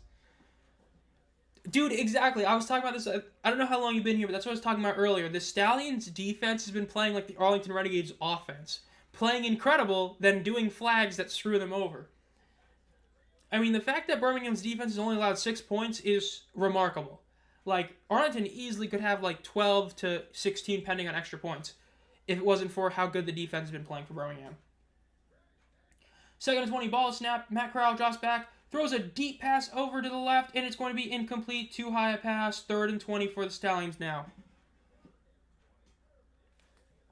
Fix Beeham loses, bro. The Stallions' hater energy is diabolical. Let's see what new posts are there. The new posts just laughing at this team. This is a tough one. Who's got to go for fantasy, bruh? I ain't care about fantasy football right now. We're in the UFL season.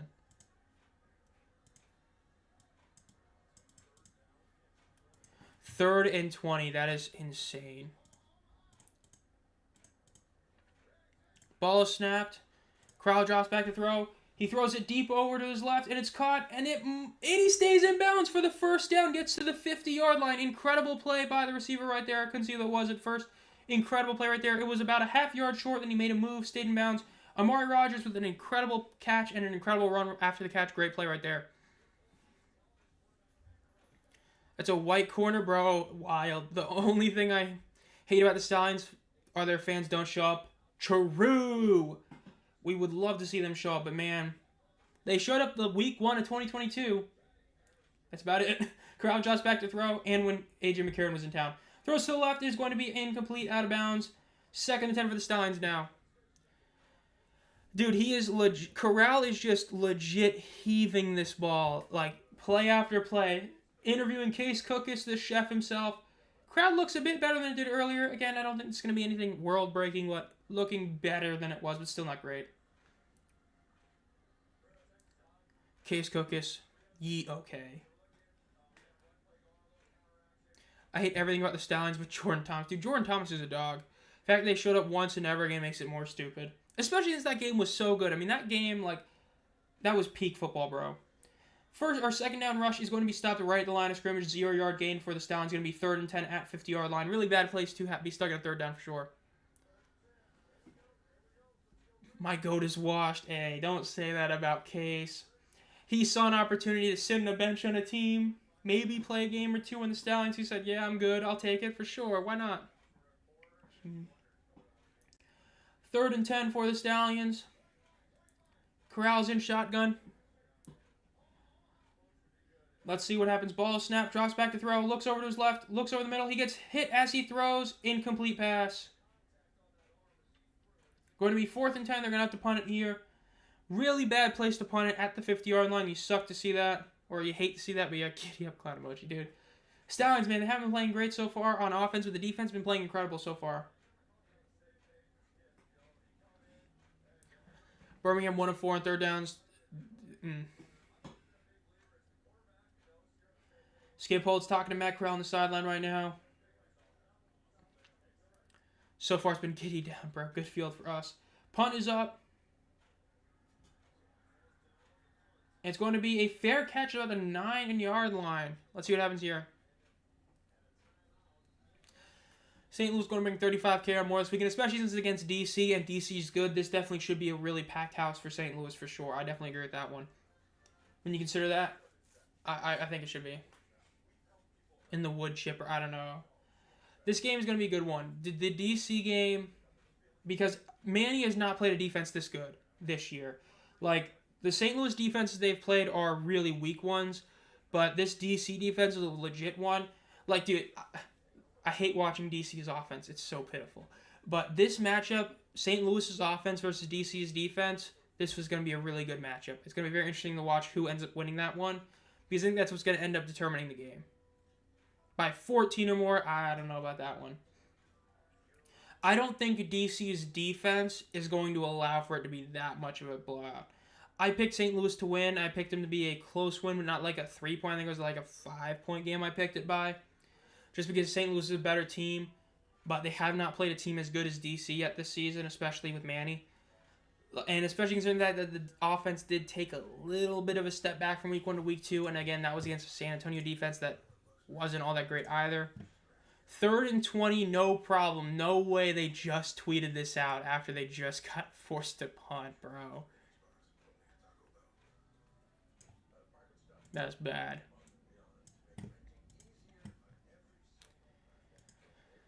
Yeah, Manny Wilkins, it's going to be interesting to see. Watching DC's offense so far has been like a root canal while passing.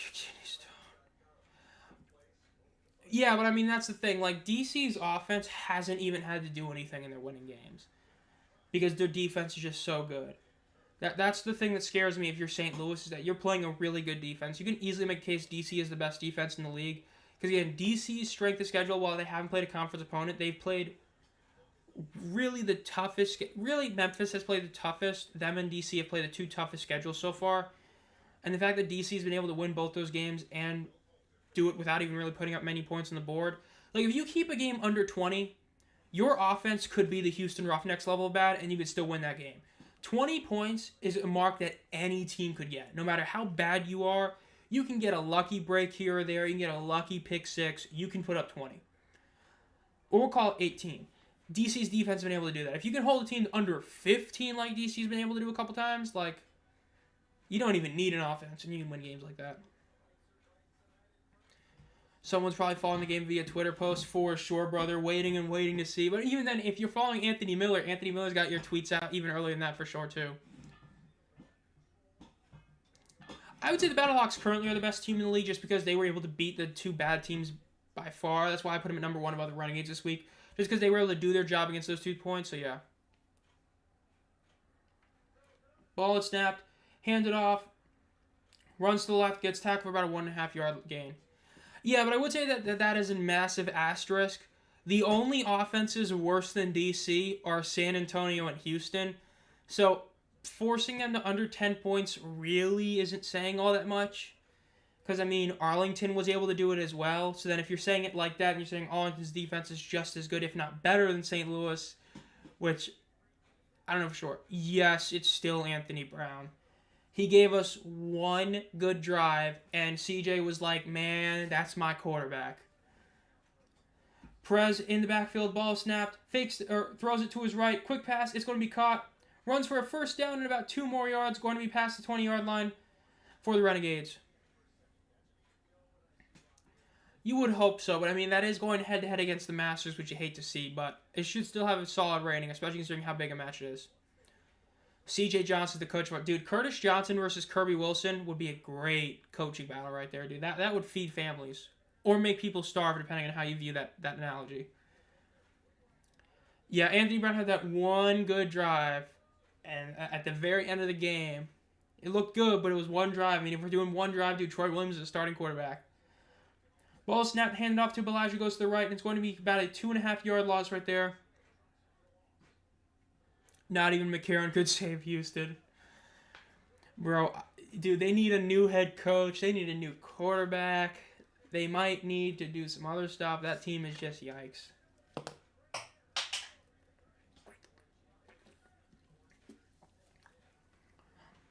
Yes, that's my quarterback, not the guy who almost beat Birmingham or the freak athlete who carried a trash team in 2023.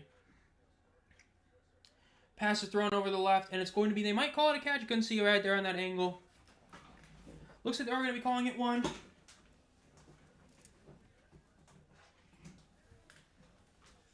Dropped the bottle cap, bro. I had to go down and get it. Maybe Danucci can save him. Dude, Danucci's just a Twitter menace right now. Just talking about the league on Twitter, and everybody's like, are you going to come back and play? He's like, no. That's all he's doing. 3rd and 1 for the Renegades. They're doing the T-bone themselves. Ball snapped. Handed off, and it is a first down. I believe that was Holden Ahlers, or who was just putting, I forgot who they put in as the second quarterback right there. Gucci Danucci, bro. Him, Trace McSorley, dude. Those quarterbacks that got all that recognition from like a meme. Oh my god. No, that was just game used Jose Theodore. Yeah. That stick that I got on eBay a few years ago. Just back when, you know, the Canadians were like really good that one year during COVID.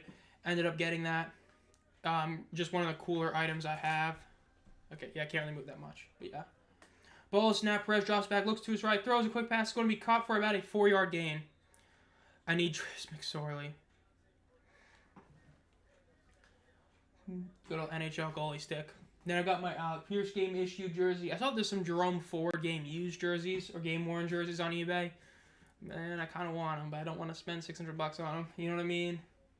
If that was Josh Wiley or Ritter, I would, but Ford, he ain't in my top 3 Bearcats, so yeah. Ball is snapped. Perez drops back. Throws it over to Bellage, who fumbles it, and it's an incomplete pass. Going to be 3rd and 6 for the Renegades.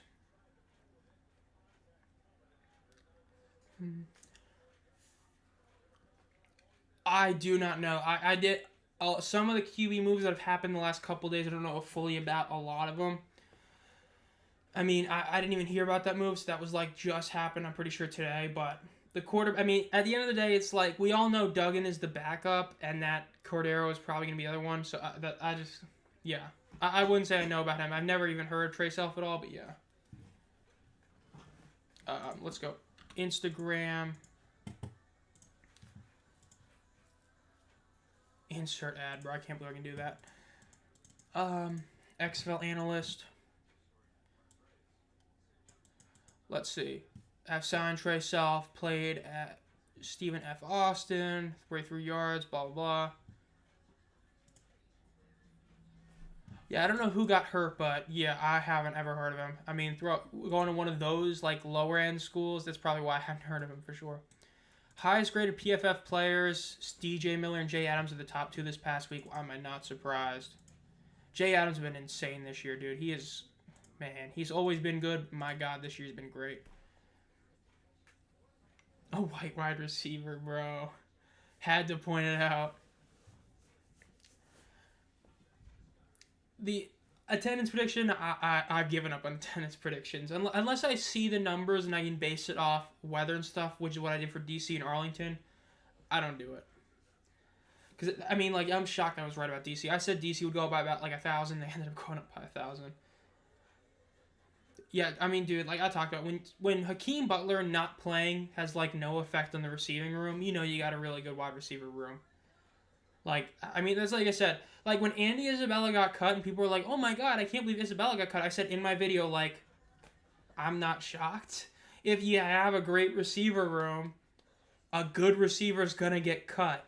You know what I mean? So, like, the Battlehawks receiving core, really good room right there. What the Bailey Gaither, bruh.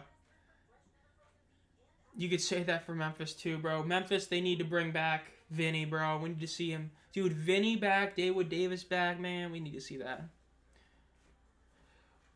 What would be a peak championship? A peak championship game would be the 2022 Maulers versus the 2024 Roughnecks, bro. That'd be a game for the ages right there. Curtis Johnson versus Kirby Wilson. Oh my god. Bro, we'd set football back 40 years to that one right there. Memphis versus San Antonio. Memphis, honestly, Memphis versus, like, St. Louis would be a good championship game, honestly. Really good defense versus a really good offense. That would be a good one. Perez is in the backfield again. It's 3rd and 6. They're still in Birmingham territory, so Birmingham, if they're able to get the ball back here, would be great, and they could potentially score before the half. Perez drops back, throws it to a right, makes a move, but he gets tackled short of the line to gain. They're going to have to punt it here. Really good play by the Stallions defense. Again, the Stallions do get the ball at halftime, so if they do score a touchdown here, they could potentially double up at half, which would be great for them, but we'll see. St. Louis Birmingham. This Birmingham team is tough to say, because so far, again, this is the second week with Matt Corral.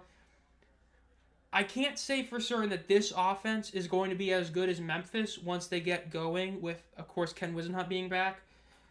Because if they keep going better, because again, Memphis has played 2 really good defenses so far. Like, Memphis could easily play Houston and have a great offensive day, and if they do, man, it's going to be good for them. Like, at this point, I'd say a peak championship would be Memphis versus St. Louis. At this point. St. Louis winning the championship would be peak. Yeah, I mean, one hand. I don't know about the peak overall, though. Marquette King is going to punt. Again, your reigning special teams player of the week right now. Of course, the Battlehawks have had both offensive player of the week so far, O-line, and then, of course, quarterback Manny Wilkins, though should have gotten Jacob Taylor. So let's see what they do here. Punt is up. Let's see where it goes to. It's a deep one. Gets caught at about the 12. Almost muffs it. And it's going to be Stallions ball. Again, 1:44. This is more than enough time with, of course, having the college rules of a first down. Stopping the clock until the chains are moved. So let's see. Battlehawks are just the Cowboys. Hey, that's mean. That's mean. It might be pretty much true, but that's still mean to say. You're saying the quiet part out loud there. Bro, the famous rapper Marquette King. If you want at least the Hawks make the championship, when they make the championship game. The conference championship game? You mean when there's 2 teams that make it? I don't know if that's the championship, bro. If you want this league to survive, you want the team that averages 33K to hold the cup. G-Man, you want to make Cincy's team, bro.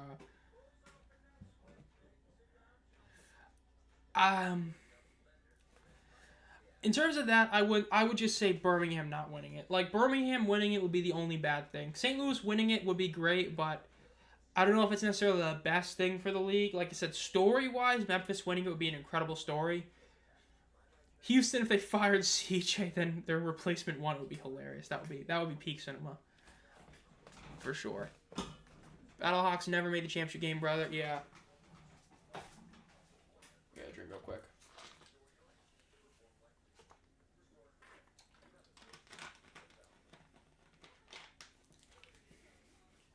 Love getting a cramp, bro. Always great. UFL shirt, bro. We love that, bro. Josh Simmons, Boogie Roberts, the guy in the showboats.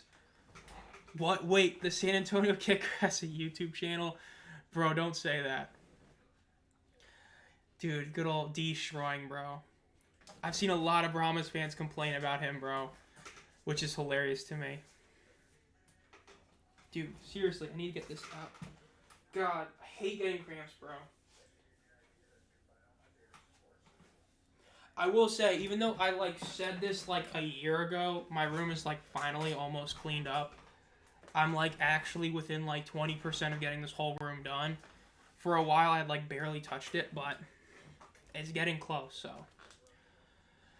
High key having a 4-16 make the plays in 2023 while Battlehawks didn't make it is crazy at 7-3.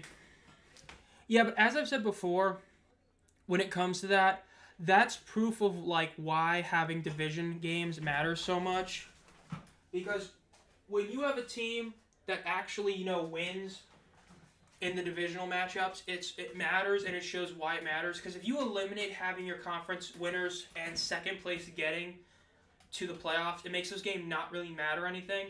Again, St. Louis could have made it if they won in Week 9. Pass thrown by Corral is going to be incomplete. Jay Sternberger dropping a wide-open free pass for him. Not what you want to see right there by Sternberger. But yeah, like, Battlehawks fans keep complaining about that game in 2023 with the Renegades making the championship, but they forget that they could have made it if they just beat the Dragons in Week 9. Like, it's always the little things that people forget about. Like, St. Louis missed the playoffs because St. Louis couldn't get the job done, not because Arlington got lucky about how the format was. That's just what I would say. No, I had to get up because my cramps just ain't going away. Usually I get, like, cramps on my, like, calves, and if I just stand up, it forces it out. But I got on my quad right now, so I'm just trying to, get this away because sitting hurts like hell with it. Pass is thrown, caught on the left side, going to be for a first down after a spin move, gets to the 30-yard line and gets out of bounds about the 33-yard line right there. Sternberger proving why Surratt was once better, bro. Sage was a legend, dude. Definitely a great player those couple of years. Jay Fumbleburger, bro, that's mean. I mean, this game, not untrue, but yeah. Bruh. First and 10 for the Stallions. Again, 1 minute and 34 seconds left. He was able to get out of bounds, which is great for them. First down. Corral with that 6 of 12, 100-yard stat line. Gotta love it. Dude's just chucking the ball. Throws it to the left. It's going to be incomplete on first down. Hey, I have not had a cramp on, like, this part of my body in a long time. Every time it's always with my calf, but yeah.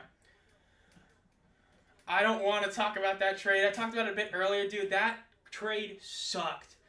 The Panthers' biggest issue is Perkins not running the ball, not the offensive line not being great, and losing Sims for an O-lineman. Like, this is very much like that Perez trade where they traded Perez to the Renegades for a linebacker that barely played. Not a fan of it. Second and 10, passes thrown a little bit too high, incomplete. Corral once again throwing the ball a bit too high. It's on cramps, bro. Panthers fans in shambles, that we are. Alright, hopefully it gets better. It feels a bit better. Still there, but yeah. For Blewett, hey, don't say that. I mean, BT Potter ain't good, but dude, oh man, I'd be pissed if we did that. Now, if we traded him for, like, Coughlin or McCrane, maybe I'd listen. But yeah. Maybe Coughlin, because Coughlin at least, he got his kick blocked. He didn't miss it like McCrane did. Third and 10 for the Stallions. Drop back to throw. Throw to the left. And it's too high a pass, incomplete.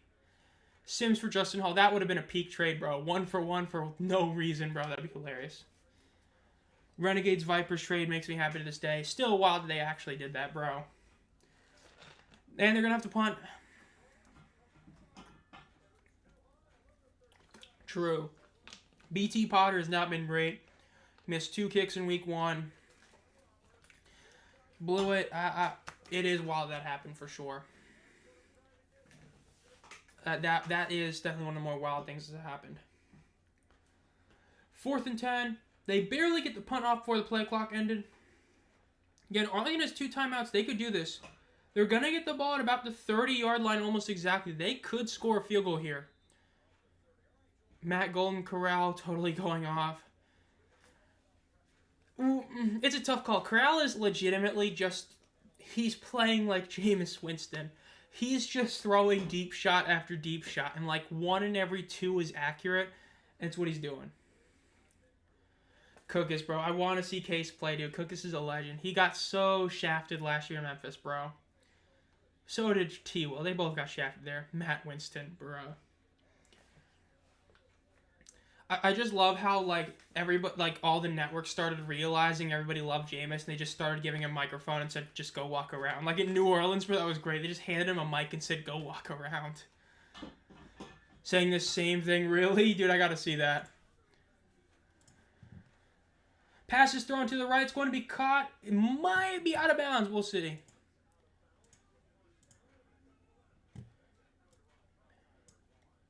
Dude, no way UFL Communications just put out another transaction thing. Dude, people complaining about it is so true. They just kind of do it whenever they feel like it, and it's like no rhyme or reason. Jameis is a national treasure. Bro is a legend. That's for damn sure. He just goes out there, does what he wants, has a good time. He's living life, bro. That snow game, bro, in the snow, having so much fun. That was classic TV. Ball is snapped, they hand it off, and it's going to be a first down. He's up for a 15-yard gain. Day-Day gets about almost 20 yards on the play with a minute left in the half. They might be able to score a touchdown here. Are we going to have a half where more than 10 points get scored? Could you imagine that in a UFL game in 2025? That'd be great. We want Cookus, bro. It'd be great to see Cookus come and have a good game. UFL insiders, man, these guys kind of suck, bro. Pass is thrown deep to the right. It is going to be caught for a... Ooh, incomplete. He almost caught it, but it was incomplete. Shocked there wasn't DPI there. Dude, Mac Jones coming in, hitting that, like, spin move last year. That beautiful spin move. Like, I agree. He's somebody that if he doesn't end up sticking around, I could see go to the UFL just to do it. He's one of those guys I could see it. Because if you go to the UFL at this point... It's pretty much because you just want to do it.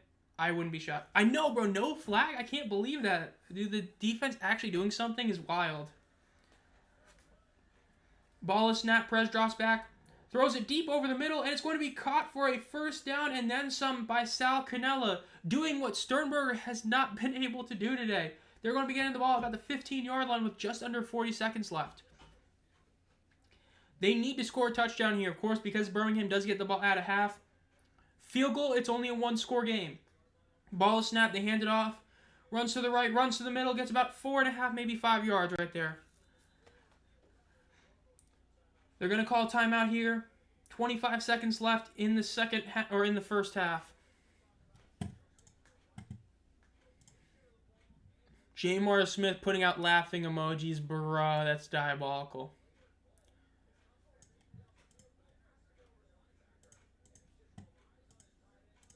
Let's see what's over here. Gotta love it. Oh, in case some of you didn't notice, I did change my mic quality for the past few videos. WL, because I changed it to make it a bit, higher voice and all that. If you like the change, let me know. I upped it by about like 15 points or something like that, but yeah. Players just have beef with teams that cut them, which is funny as hell. True, I think that's great. No, the DC doorman joke, man, that's great.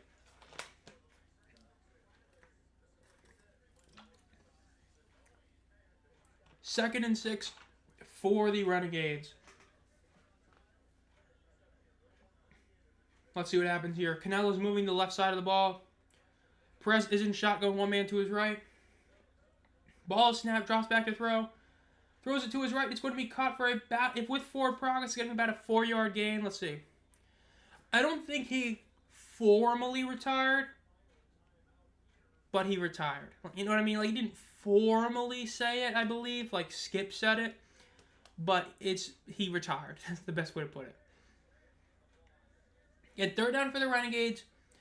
You need a touchdown here, man. If you keep kicking field goals, it's going to suck. They're on third down. You need to score a touchdown.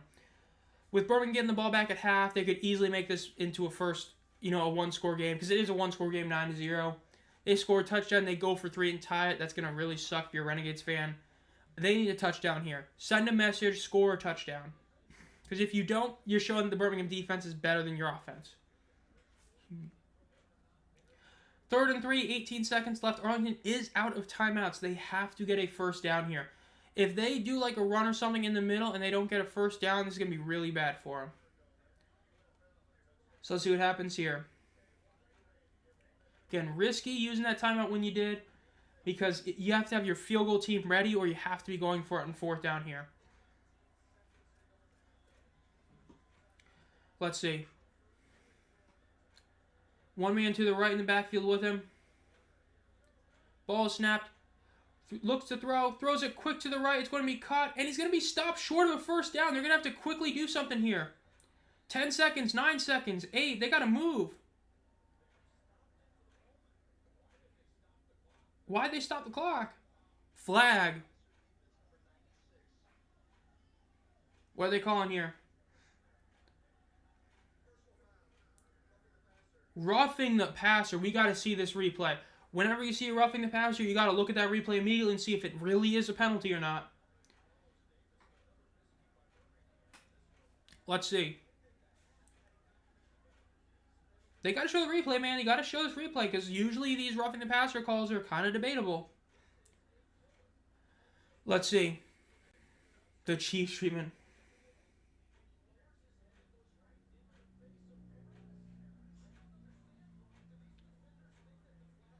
Carlos Davis, that was bad. That's a lucky break for Arlington right there. Again, Birmingham's defense is just doing everything they can to both win and lose this game. It's hilarious. Though I will say, with the Renegades, the question here is, do you even, like, you have to do an end zone shot. Because what you just did would have cost you 3 points at least. So they got to be very careful with their play call here. Showing the replay again on the ref cam.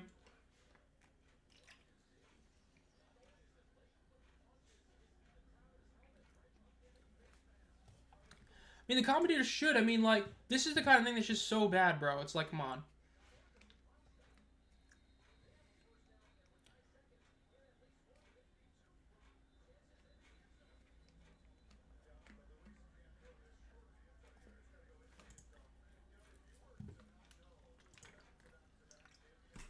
RPO to Sal, that would be a good play call right here. In the end zone would be a solid one. Birmingham is human. Matt Corral on the sideline again. Like, you would imagine they might go to Cookus, but, like, in week 1, Magoo was playing really rough. He's playing even worse than Corral is right now. They never benched him. What's he do here? First and goal for the Renegades. Ball snap. They fake a handoff, and then they're going to run. Throws it, and it's incomplete. They're looking for a flag again, bro. I get it, but, like, dude, do not ask for a flag after you just got bailed out by a roughing the passing call. Loading, new champions incoming. I think so. Like I said, best case for the league is anybody but the Stallions winning a championship. Kicking a field goal, I fully agree with this move. Arlington has gotten incredibly lucky they are getting a field goal off. Even though, like I said, this is still... I would call this a failure right here, considering when they got into the red zone, they needed a touchdown. But at least you're getting 3 more points. You're up 9-0. It's just a shame you don't get the touchdown. Kick us up 9-0, so it's still a one-score game. Birmingham gets the ball at half. Will be interesting to see if they end up benching Cook or Corral or not. We'll see.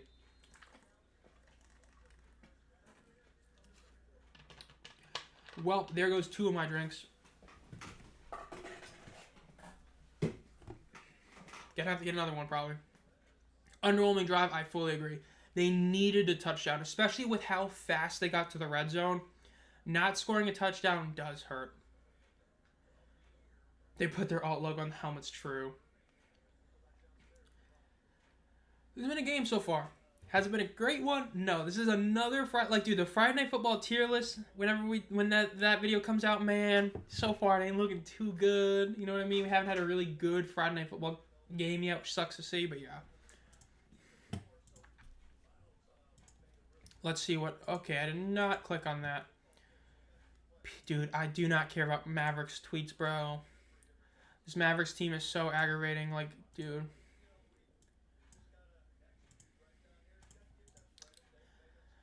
The R should be the alternate. Yeah. Alright, let's see. So, while we're here, let me look at some of these things. I haven't checked some of these in a while. Okay, so let's look at the NHL standings right now. I'm pulling up on something else. Standings right now, playoffs are essentially set. There's 1 seed remaining in the Eastern Conference. It's... Wow. So, essentially, the Canadians are going to get it. The Canadians would have to pull off a master choke job. So, the Canadians are going to make the playoffs. Kind of shocked they made it, honestly, but good for them. As for the West, the Oilers are basically... Ooh, 1, 2, 3. So, that's 1. The Oilers are pretty... I mean, the West is almost a lock. With how many games in hand they have, Calgary could make it, but it's probably going to be the Oilers, Wild, and Blues make those 3 spots. The NBA. And I did see that Gabriel Landeskog is back, which is great to see. The NBA. Let's see. So we already know the 10 play-in teams for the East. Literally, the play-in, such a terrible thing. We know all the teams that are in the... Oh, that's clinched the play-in position. Okay, so the West is also decided. So we already know all 10 teams in both conferences. Okay. The Lakers, bro. Man, I can't believe the Rockets are a 2 seed. I really can't. I honestly can't. New York Rangers would happen. Wild win. The Flames can't make it. I mean, man, the NHL playoffs... Last year's playoffs were wild. Seeing it be the Panthers and Oilers is such a whack matchup and all things, for being honest. I just don't see... The Oilers last year were just... It was basically McDavid and Draisaitl like always, but McDavid just putting up some stupid numbers every game. It's going to be a tough one to call. I'm probably... My video is probably going to be... For this members video is probably going to be my playoff predictions for both the NBA and NHL, but yeah. Plus Kaprizov is back for the playoffs. I'm excited. Who watches the NBA anymore, lol?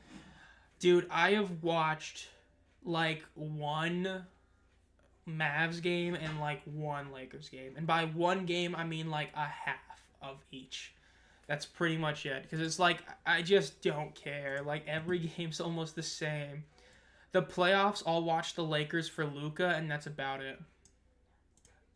Because, like, it's just, man, like, the play-in was such a bad decision because they barely even cared about it. NBA falling off for sure. And NBA fans will try and swear up and down it's like the best it's ever been. And it's like, no, it ain't.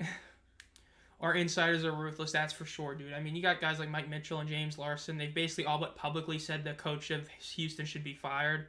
Trashing quarterbacks. Like, dude, it's wild to see it, but that's great. Everybody else watched the NFL. Like, dude, I can't watch baseball. I don't know what it is. Like, unless it's the playoffs. For me, it's just baseball is one of those things where it's like the game itself that you're watching doesn't really matter. Like, an 82-game schedule is large, but it still matters because positioning. A single game in the MLB until, like, August really doesn't mean anything. So to me, it's like there's no point to watch it. And then in terms of, like, it's just, I don't know, man. In terms of sports that I watch, I would say, obviously, football's number one. I watch more football than anything else. Number two is probably soccer at this point, honestly.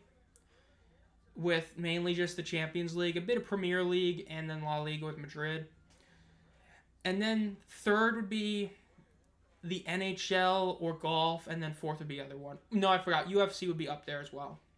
That'd be top five that I watch for sure. The best QB in the UFL right now depends on how you view it. If you view who would you want as your quarterback, it's Perez. If you view who has technically been the best so far, it's Manny Wilkins. The NBA, man. I don't know. We're in halftime. Let's put up a poll. Which would you rather watch? I'm not going to have football on this poll because I think we all know damn well that that would be like one of the top ones. I can only have 4 options. That's messed up. I guess I'll put this. Yeah, why not? Can't put soccer on there. I'd put soccer as a 5th option, but yeah. Which would you rather watch? Obviously not counting football. This league needs to last a few more years. NFL's going pay-per-view soon, right? But with how many games are on streaming, who says? I would still say Matt Corral still... I mean, let's call it like it is right now. So far through 2 weeks of the UFL season, the only quarterbacks that we can say are legitimately good are, and again, asterisk on Wilkins.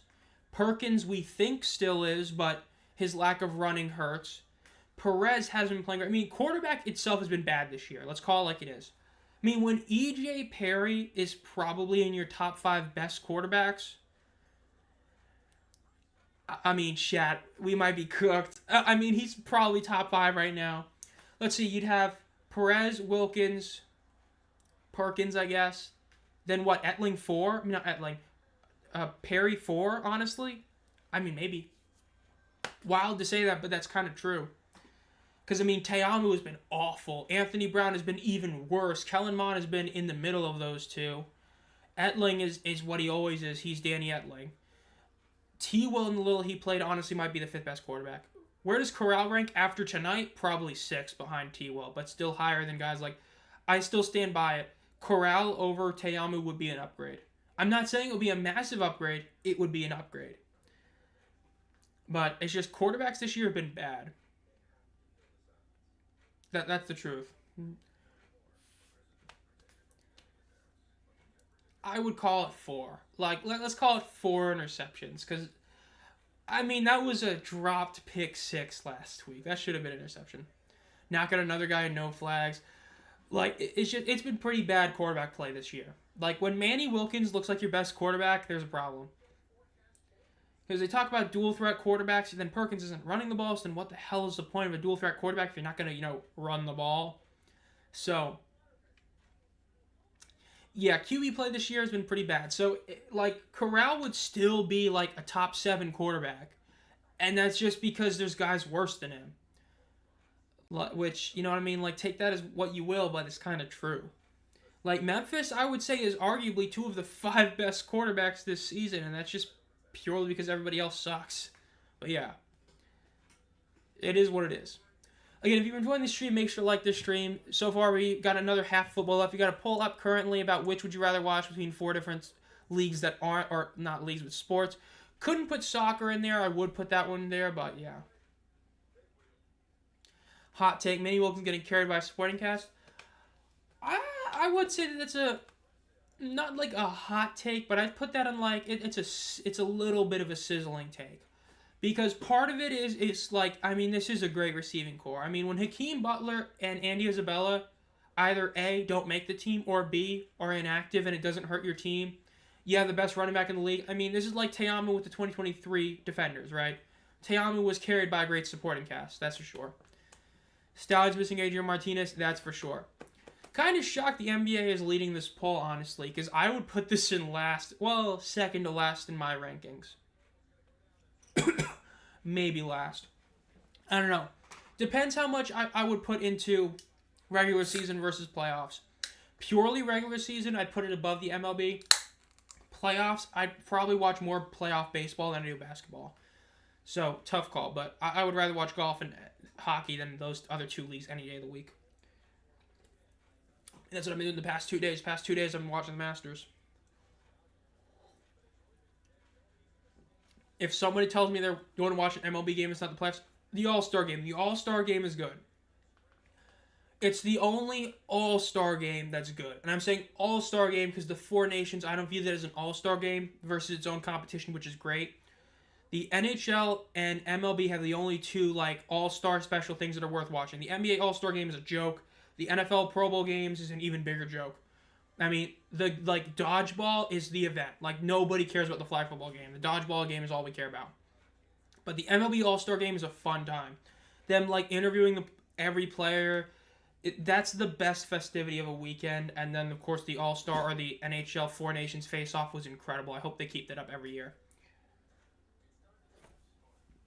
But yeah, regular season baseball, that isn't September. It's bro, why? I kind of want to do that as a video. I kind of want to do that as a legit video, just ranking sports leagues I watch, where I would put them. Because I know people would be pissed off. I just know they would be on that list. Me just trashing on the NBA, it would be bruh. Dude, the NFL... Dude, when Mac Jones hit that rushing touchdown, the last year of the actual game, that was the nail in the coffin.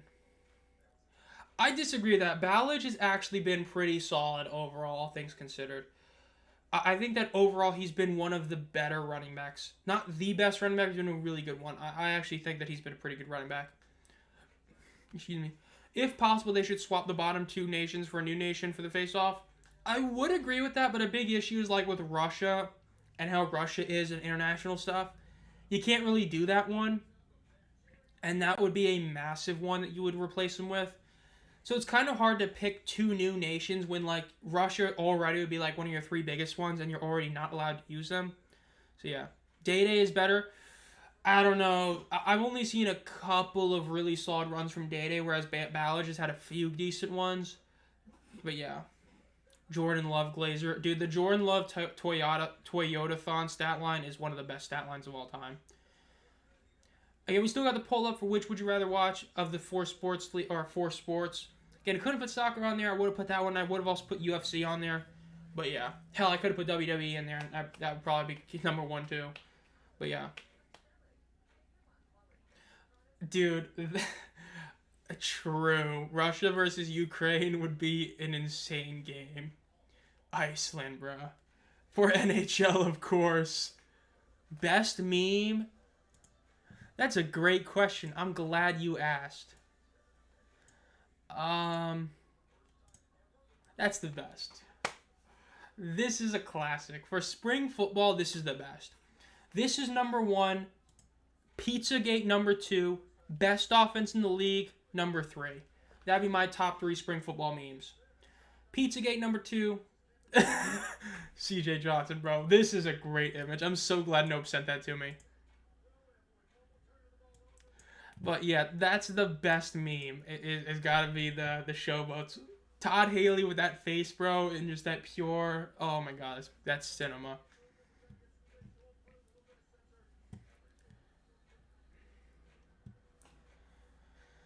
This is insane. This game, bro, that should be outlawed, bruh. Tough. Kick is up. The Stallions get the ball at about the 40-yard line. They're going to get really good field position here, but let's see if they can actually pull something off. Dude, that should be outlawed. Dude, that was a great moment. Classic moment. Oh, no. I got another photo from Nope. This could be bad. Okay. Not the Luis Perez Spring King book. That's wild. Corral, man. Hopefully he looks better this half because, man, this game so far hasn't been great. Ball is snapped, drops back to throw, looks to his left. He can throw another deep shot, and it's going to be caught. Nope, incomplete. Too high a pass right there. Dude, Matt Corral is going out there, straight yeeting that ball, and then just saying, he's just F it, go deep, like every play. That was another one. There's too far pass, almost good, though. Someone has the interview picture, bruh. It's from the UFL in 2022. I'll talk about that in a second. Ball snap, fakes the throw, quick handoff, and it's going to be tackled about a yard and a half behind the line of scrimmage. So the UFL or the USFL had the United by Football series, and in the first episode before week 1, they showed Kirby Wilson and a couple guys meeting with Devion Smith, of the Renegades. And it came down to him trying to get a pizza instead of chicken salad, and he got cut for that. He got cut for wanting pizza, not chicken salad. Iconic meme. Great moment. Insane. I got to get the picture saved somewhere. Ball is snapped, drops back to throw, looks over the right, throws it deep over the right again, caught for a first down, and then a few more yards. Going to be in 45-yard line in Arlington territory. I'm canceling my membership. Hey, we're not showing that one tonight. But if I find the Pizzagate one, I'm gonna show that one.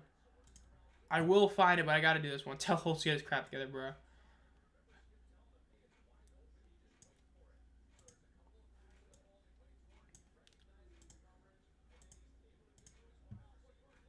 J. Moore Smith talking about calls. Okay, that's incredible. Let's see. Ball snap, they hand it off. It's going to be about a 5-yard gain. Or maybe about a 6-yard gain. Solid gain right there.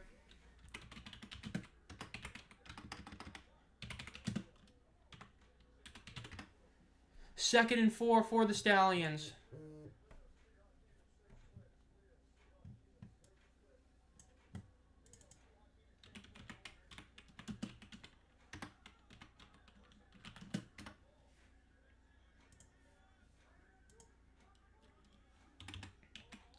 Let's see, in shotgun.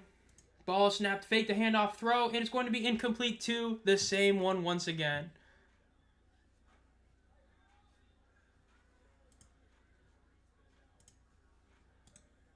Save image as. Chat, I found it.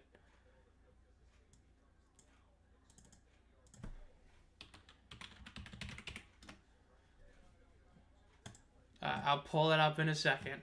I found the Pizzagate image. Matt is just wild. Okay, image.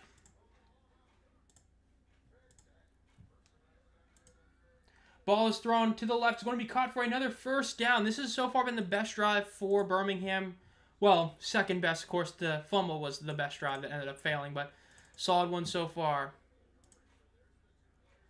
There's the meme right there. That's a classic right there. The Pizzagate image. There we go. Move that up a bit. Beautiful. Classic moment, bro. Great moment right there. Corrals in the backfield. Ball snapped. Hands it off on first down. Runs to the right. Runs. Cuts up in the middle. And gets about 4 yards right there. Solid play for the Stallions right there on first down. Time for second and about 6 yards. Classic, bro. The Pizzagate scandal was awesome.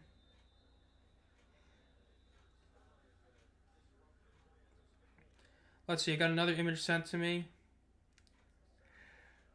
I've seen that meme. I will pull that one up because that is a classic. Couldn't find the photo though. That sucks.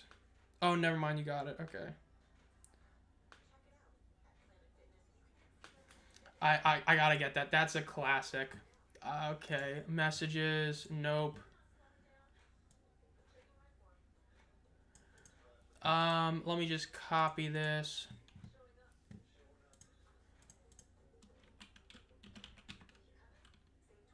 I gotta pull this up, chat. Chat, some of you hopefully have seen the meme I'm trying to find right here, because this is a classic. And by classic, I mean this is like less than like this is not old whatsoever, but this is a classic.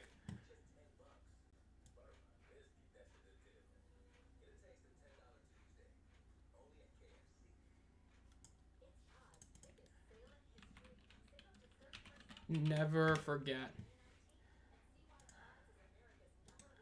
Save image as. This is a good one. I mean, no, we're in a UFL live stream. This is. I mean, I gotta show this one because if those in chat haven't seen this one, this is a classic one. I did find it. I found the picture of this, by the way. I gotta add another image, dude. This is gonna be so awful. I have so many damn images on here. Hold up. I gotta make sure I get the image before I show this.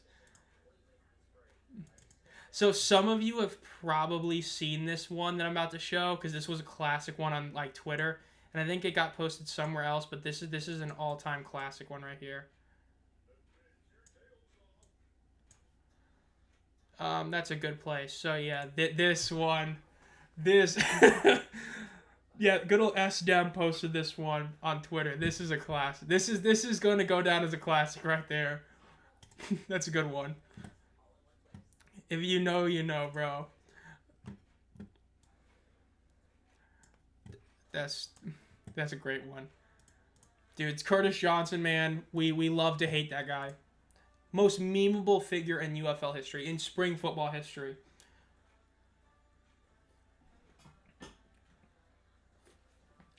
I mean, dude, I could probably have like a portfolio of Curtis Johnson memes.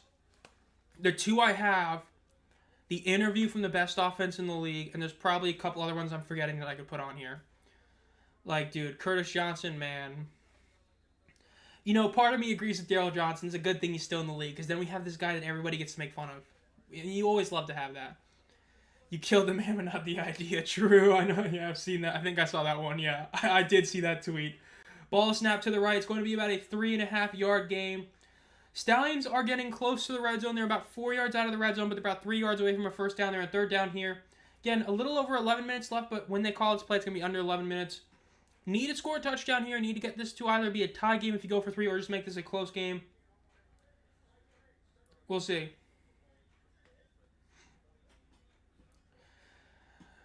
Third and 3, in shotgun, one man to his left. 2 receivers to his right and left. Ball is snapped, drops back to throw, looks to his right, quick throws, and it is going to be incomplete. Again, another diving one. Stanley the Stallion, I believe, is just like... Gonna have to kick it here more than likely. It looks like I got Corral still back there for some reason. Might be going for it here. This is a big bit. This would be a very risky decision. Curtis Johnson, bro. They are kicking a field goal. That is the correct call. That's what I would do. I think that is the good decision to make. Just take 3 points. Make this close. That's what you need. This is a 42-yarder. This is not a guarantee, but this is a shorter kick. You know, it's not like a chip in. Kick is up, and it is good. Solid kick. You take those. 9-6 is the score now.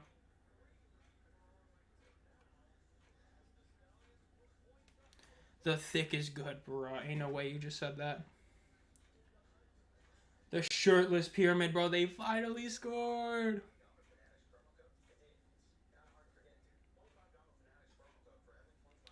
Bro, I texted somebody like 2 hours ago asking them about tomorrow, and they're just not responding, dude. I love this.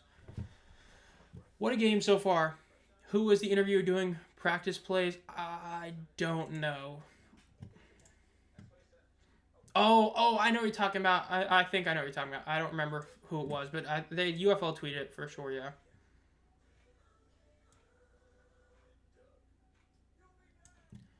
Man, what a game so far.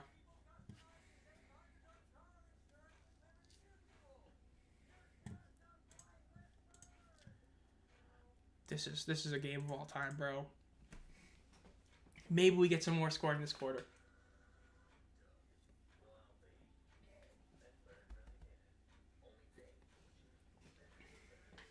I mean, Luis was with the Chargers this past season. Of course, he didn't make the team. He was like the third quarterback, blah, blah, blah. I mean, it's just, he loves playing football. And I mean, he is trying to stay in the NFL and all that.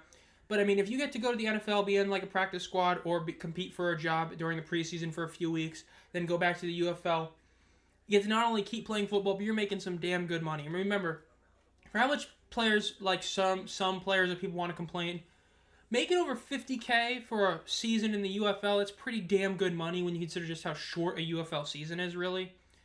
Right? You're talking about like, what? Late February, March, April, May, not even really June. I mean, you're talking about like 4 months for 50 grand. That's not bad. And then you get to go to the NFL for a few weeks. You're going to make some decent money. I mean, like, if you're a Perez man, you get to play football. You get to play in the NFL a little bit, make a ton of money. You know, relative speaking, when you compare to normal people, like, got it. But yeah. The shirtless pyramid, bro. Pretty weak shirtless pyramid so far. Arlington point differential, plus 32. Stopping in. This game, it's I see here, but this game, man, another one of those low-scoring games. Arlington's offense has just not been able to put off touchdowns, despite the fact that Birmingham's defense is just doing everything they can to just try and screw them. It's just, oh my god.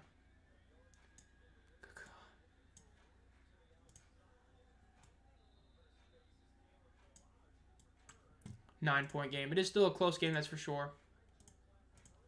Yeah, we're doing well here. I mean, dealt with a cramp earlier, but so far this game, it's just this game, it made a lot of penalties so far. The Stallions had like 3 consecutive DPIs on them. It was just really bad, and then Arlington still couldn't score a touchdown. This is a game for the ages right here. Hopefully we get at least one like legit high-scoring game this week, though. Like seriously, at least one.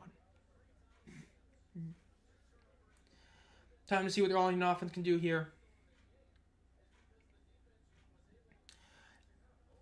Oh, Panthers over the Stallions. That's a tough one to call, but the rest I could definitely see it.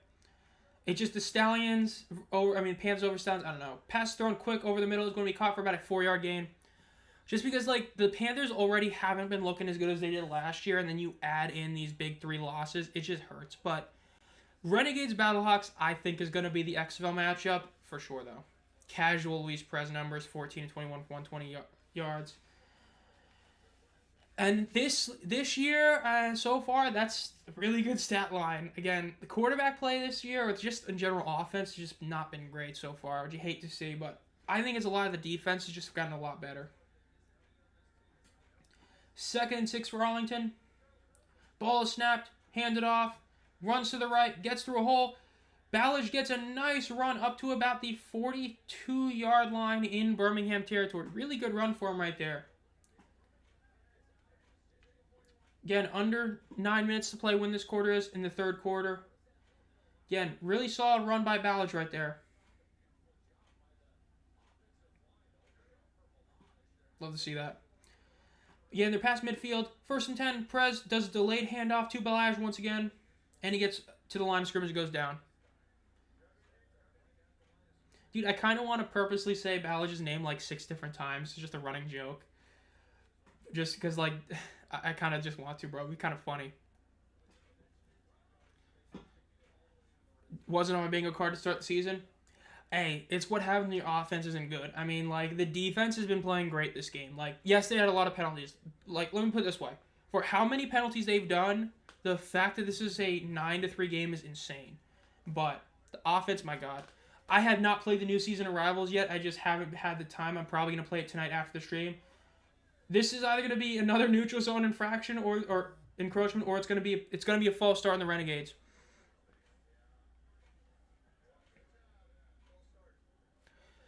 But yeah, I'm looking forward to the new season. Want to see the new Namor team up is like. Want to see a couple other things. Oh my God, not that image. Want to see how ranked is with all the moves and all that. But yeah, I remember when the announcer said Destroyer. Oh my God. Ow. I'll go back to standing, ladies and gentlemen. I don't know what it is. I had a lot to drink today, so I shouldn't be having cramps from being dehydrated, but my God, that hurt. That was bad. Ball is snapped. Quick pass over the middle. It is going to be caught for about a 6-yard gain. You good? No, dude, my other quad just, like, shot in pain from a cramp right there. You sent me another one? I saw the one of the practice snap. Let me see if you sent another one. Is in Doomsday? I did not. Let's see. 3rd and 10 for the Renegades offensively. They pull off.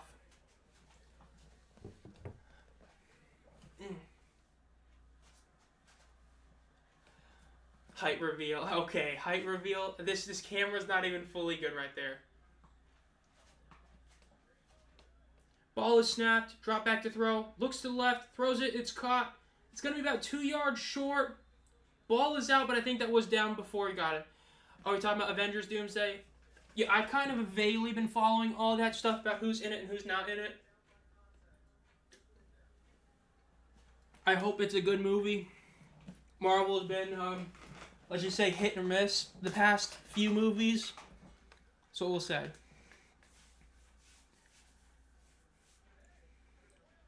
Showing the replay right now. Yeah, it looks like he's probably down.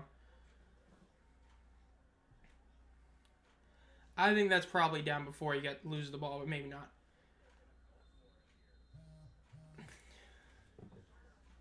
5-5. Okay, so we're just BSing. There's a photo of Wong and Cyclops.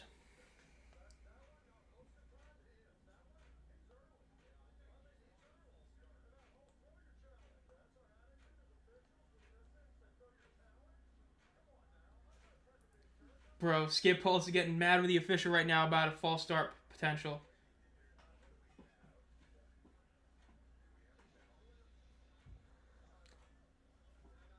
This is wild.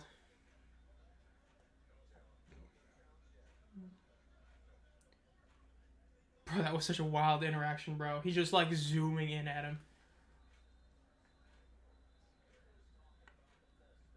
Why Anthony Trash is starting. Dude, Anthony Brown, my God. I can't believe he's starting either. Wild for sure.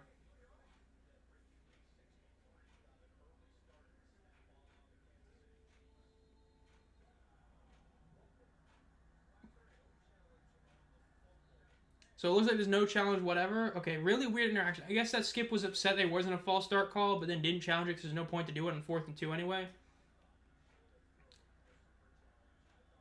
But they're going for it, so maybe he should have. 4th and 2 for the Renegades in no man's land in Birmingham territory. Let's see if they get it here. Ball is snapped, drops back to throw. There is a flag, going to be a false start. That's not what you want to see.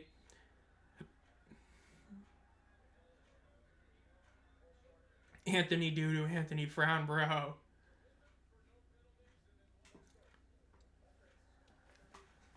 I mean, hey, it's all about the fact that I've talked about before. Like, the level of talent is so much different than even the NFL practice squads. Like, just because you play well in the preseason doesn't mean you're going to play well in, like, a league that's a professional league with starters of it. That's the best way to put it. Oh, they're not in field goal range. They're going to have to punt this ball.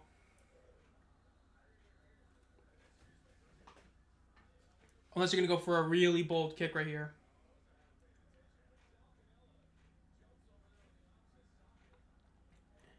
Yep, they are punting it here. Night Guy's about to switch the phone to the Wild game. Hope the Wild pull off the W, but again, this game hopefully ends up being a better game, but we'll see. 9-3 so far.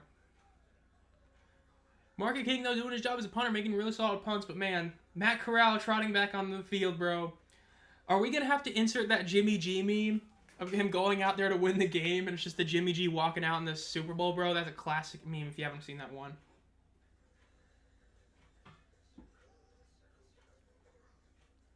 Yes, great meme.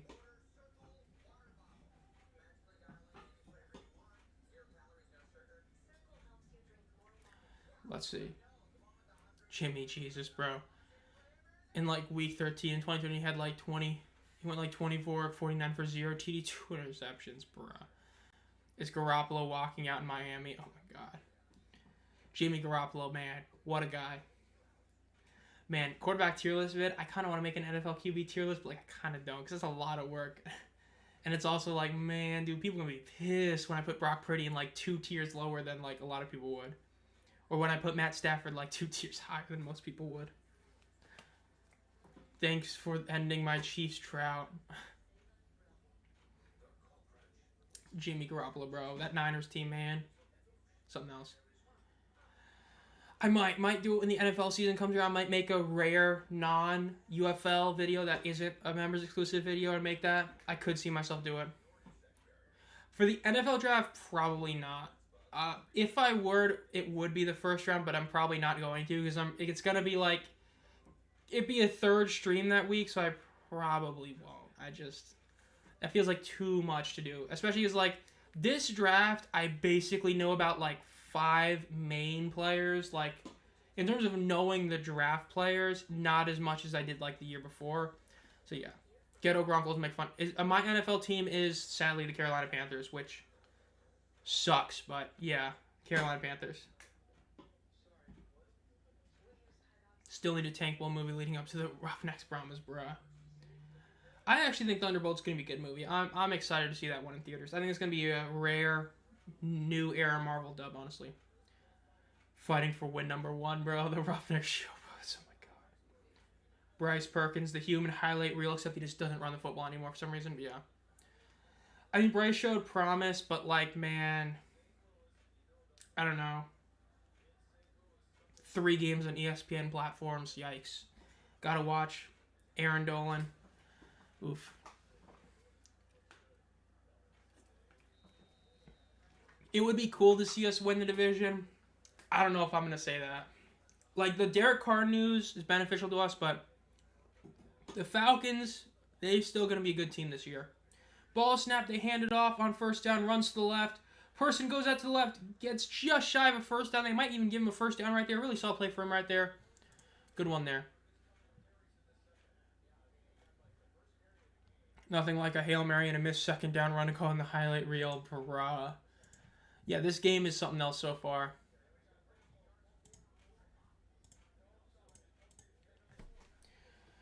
Ricky Person, 3 rushes, 13 yards. They need to do some more rushes. They need to stop just throwing this ball 10 yards downfield every play, but we'll see. Ball snap. They hand it off once again.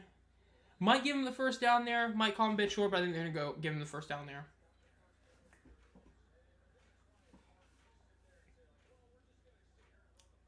Love that. Just putting up all those guys in the middle of the field, bro. Again, this Birmingham Stallions offense so far, man, 3 weeks in a row so far hasn't looked good. They need to at least do something this last 20 minutes of the game. Because starting 1 and 2, I mean, they're lucky with how the other teams in their division or conference are playing, but man. Ball snapped. a really weird handoff there, and it ended up getting stopped about like a yard and a half short. Again, I've talked about it before. When you're in like 3rd and 1, when you're doing something in shotgun, especially a delayed kind of handoff, it's such a risky play because you're inherently losing yards. You do like a halfback dive, worst you do is lose a yard. That's not good. So Arlington's going to get the ball back. I agree. Very, very, very bad play call right there. It looked like they were just doing a run, but Kraut wanted to keep it, so maybe something happened there, but yeah. Yeah, this offense for Birmingham has been pretty bad so far. Arlington roughneck is crazy. Punt is up. It's going to be recovered at about the 40. It gets tackled about 3 yards shy of it, so a really nice stoppage right there by him. Yeah. 11 new post.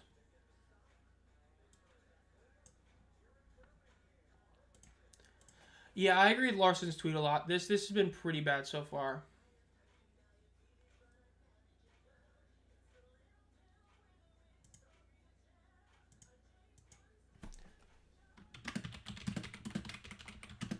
The offenses, aside from St. Louis, who played the 2 worst teams in the league, have been tough to watch. I agree with what Larson said. The offense has been pretty bad so far.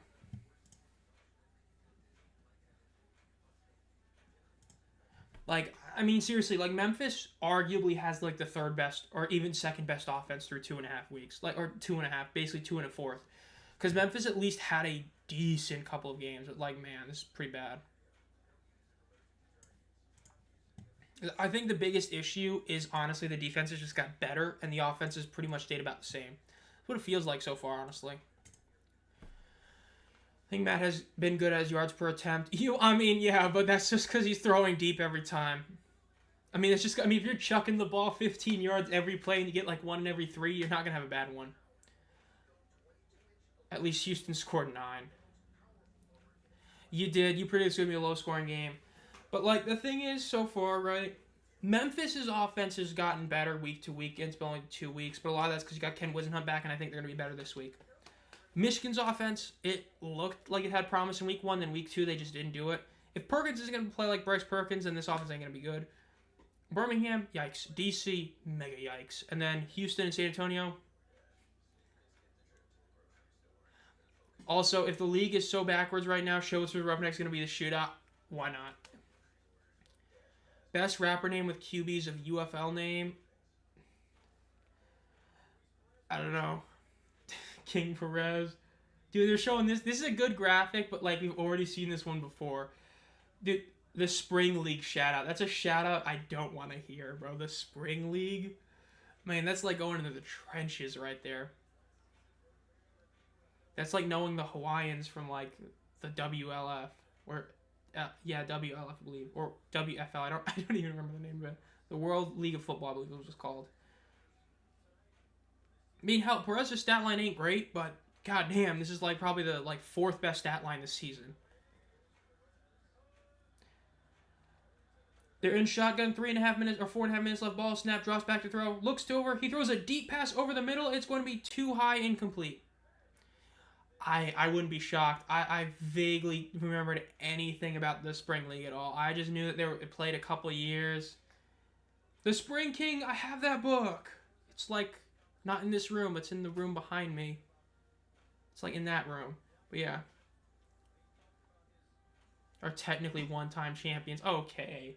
I mean, if the Browns are counting like 8-time champions, bro, come on. Their teams didn't have cities. Yeah, I remember just the Spring League was a wild thing, bro. If you followed it, man, you were deep in the spring football trenches. He better be calling a challenge here because it will be delay of game.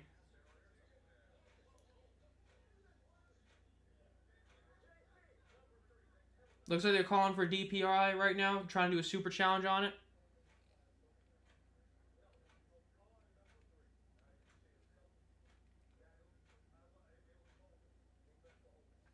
Stoops is challenging for defensive holding right now.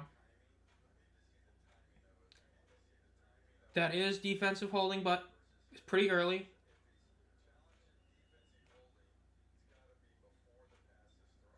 Let's see, they're going to show it and see if it's good. Super challenges up. UFL should live stream the college draft. Yeah, the fact that they didn't this year was so sad. I mean, especially back-to-back years. That draft needs to be at least streamed somewhere. Especially the lineman aviators. Okay. The old history, bro. I think it's the AAAF or something like that. But yeah, it's wild they do that. Like, dude, Browns fans, they eating good today.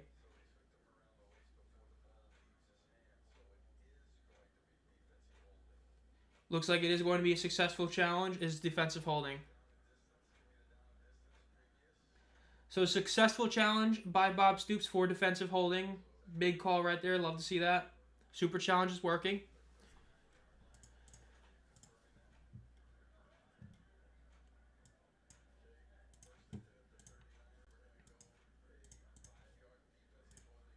Yeah, dude, the super challenge, the replay center needs to be in the NFL for sure.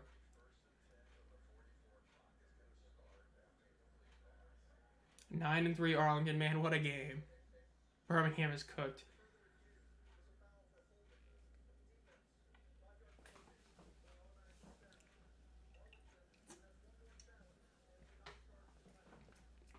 Arlington got their one more challenge still. I could see Memphis beating them in week 5. I could too. Memphis, in terms of looking complete through 2 weeks, I can't believe I'm saying this, but Memphis has looked like the second most complete team in the league. Because their offense got better in week 2, and their defense has looked really good in both weeks. Again, they played 2 really good teams. Whereas DC and Arlington, I don't know. Arlington's offense can't finish the job when they get in the red zone, which has just been really rough to watch. First down rush is about a 3.5-yard gain. Solid, but not enough to really do anything massive right there. 2nd and 8 now for them. Yeah, Memphis is definitely underrated. Despite being 0-2, they're looking like a really good team. Memphis Falcons. I mean, yeah, that was rough watching how they lost against DC for sure. Passes thrown incomplete. Yet Arlington #1 red zone offense.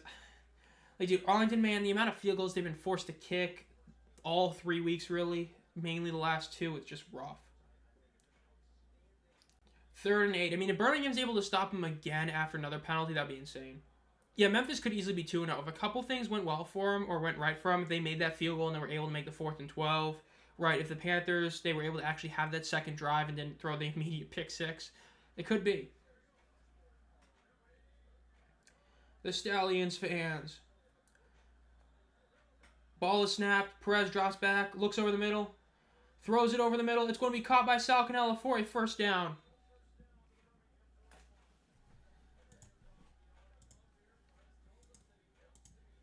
Big play right there for the Renegades offense.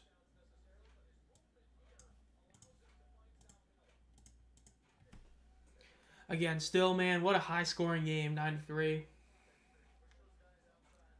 You hate to see it. They need to run out the clock as much as possible. I mean, hey, the clock goes down immediately. I mean, it's the whole thing about making these games short, under 3 hours, is that the clock just keeps going down pretty much. So just going to keep going down. Down to under 2 minutes left in the 3rd quarter now. Ball is snapped. Hands it off. Runs over in the middle. Gets about 5 yards. Again, Ballage with another really solid run right there. Gotta love it for him right there. Matt Corral laughing it up in the sideline, bro. He's laughing about how he's about to go out there and just throw 3 straight Hail Marys and say, F it, go deep. Sneaking in the nose wipe Sally. I can't believe the NFL banned that, bro, because of gang affiliations. Like, bruh. 2nd and 4 for the Renegades here. Matt Golden Corral, as if he hasn't played like Teamu, bro. The Timu Teamu. Ball is snapped. They hand it off once again. But he gets tackled about at the line of scrimmage. They might even have about a half a yard loss right there. Going to be 3rd down. Again, the Stallions could pull off another big stop here, but let's see if they were able to do it.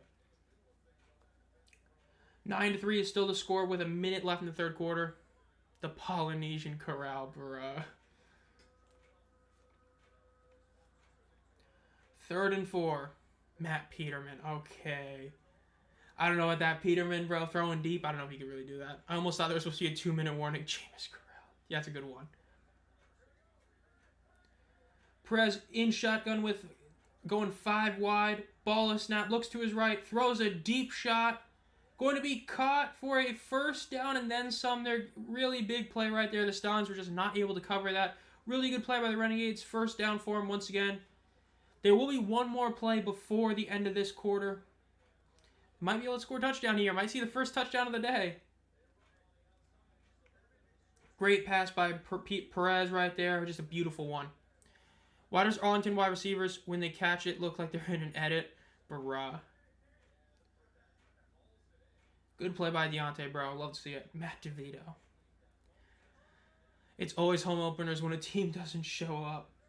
Ball is snapped, drops back, looks to his right, scrambling to his right. He has a man behind him, and he takes a massive sack, tries to throw it away, but he was definitely down before he let that ball out. That is a massive sack that Perez just took. That was definitely a bad call right there. 15K Arlington would be wild. I mean, hey, if they start the season like 3-4-0, maybe. But that would be insane to see. I don't see that, but it would be cool to see. Brady Corral. They're going to review this. Let's see. Yeah, he's definitely down before he throws that. Ooh. Maybe. I don't know. They're going to review that, but yeah. Probably was down before he threw that. It was closer than I thought it was, but yeah.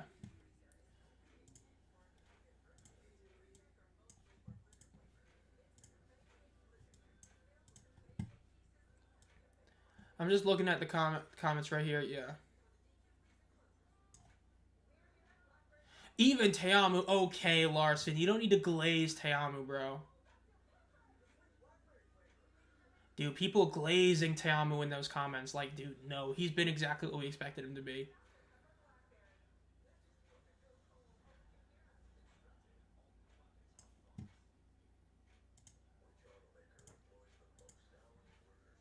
Imagine Luis if he was fast, bro. That'd be wild. Matt Leaf. Okay.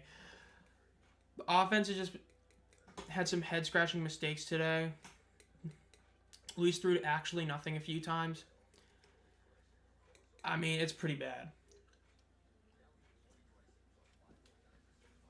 I mean, yeah, when you think of spring football, you think of Luis Perez.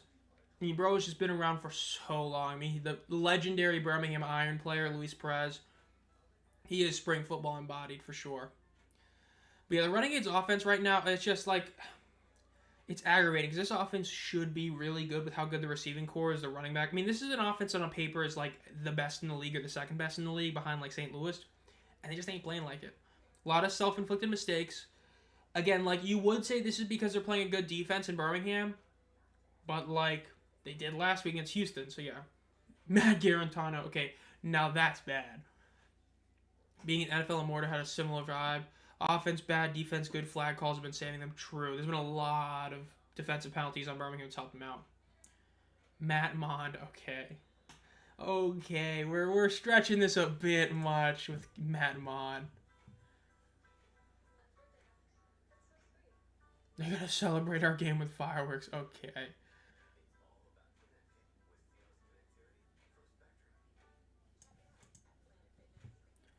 This game, man, it's been something else. I really wish this game would be closer. Matt McCown. Hey, Josh McCown is a dog. We love that guy.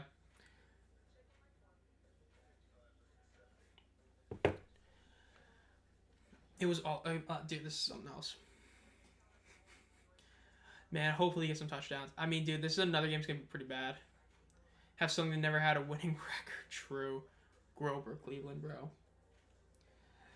Man, this is like... it is getting to a point when you see all these low-scoring games. It is rough as a fan to see it.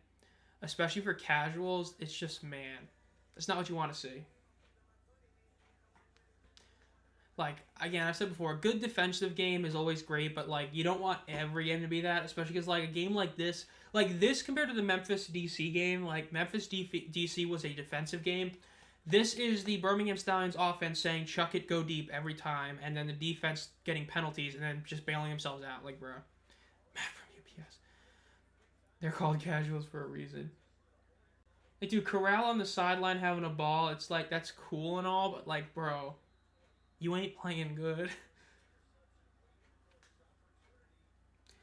15 minutes left in the ball game. It is 2nd and 15 after the massive sack that Perez took. Let's see what they do here on 2nd and 25. Still in field goal range, though. Ball is snapped. Perez fakes the handoff, rolls out to the right, throws a little bit of a screen pass. Canelo makes a couple moves. He gets hit, and he's going to get tackled for about a 1-yard loss right there. Might have come out. Might be Stallions' ball. Stallions are signaling that they have it after a fumble. Let's see. They're trying to say they got the ball. Renegades aren't even acting like they have it. Ball is Stallions' ball. Sal Cannella fumble. The Stallions get a massive break on defense. Let's see this replay here. Oh, that's a fumble. He punched it out way before he was down. Ooh. I think that, no, it looked like number 4 was out of bounds when he touched it. This is probably going back to Arlington right here.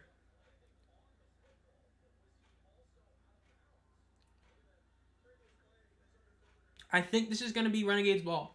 If you're out of bounds when you touch it, it just kind of puts it down there. It looked like number 4, Blaze Cayavatazino, touched it while he was out of bounds. There's no way he loses this game, bro. Let's see. Watch number 4 in the replay if you're watching this game.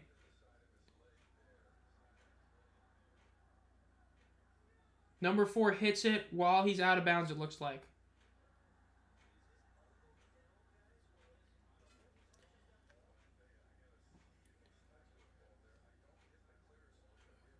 Wow, they're not fully confirmed about that right now.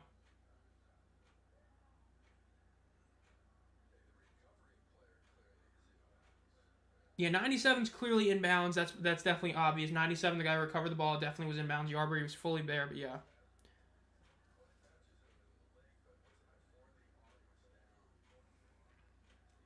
They're still reviewing this.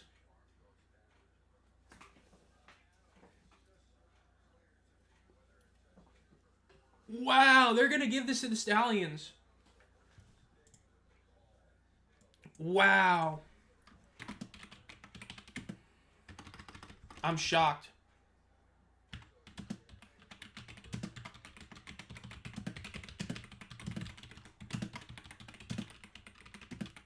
Looked pretty obvious to me. It was touched by a player out of... I'm shocked. I'm shocked that that's going to Birmingham, honestly. I thought that was pretty obvious that... Like, I'm shocked about that.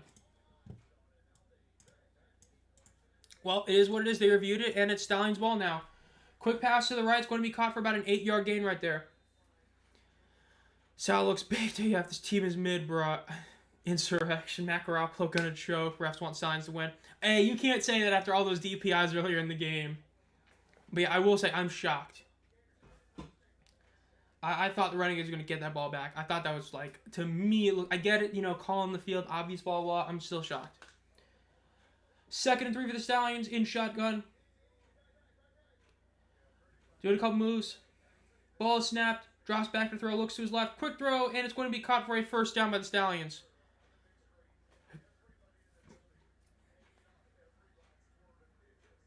Dude, Sal looks like just so flabbergasted in the sideline, bro.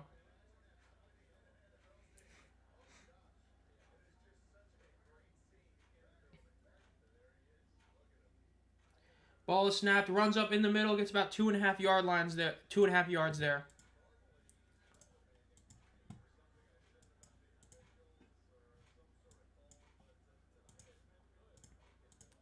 Sal PTSD, bro.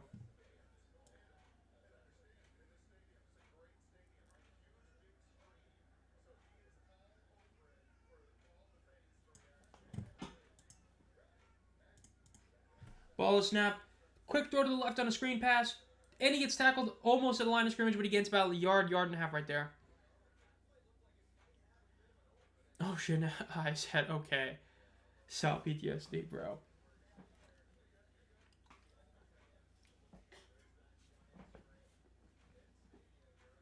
13 minutes left. Still a low-scoring 9-3 game. Yeah, this game ain't hitting the over, Chief.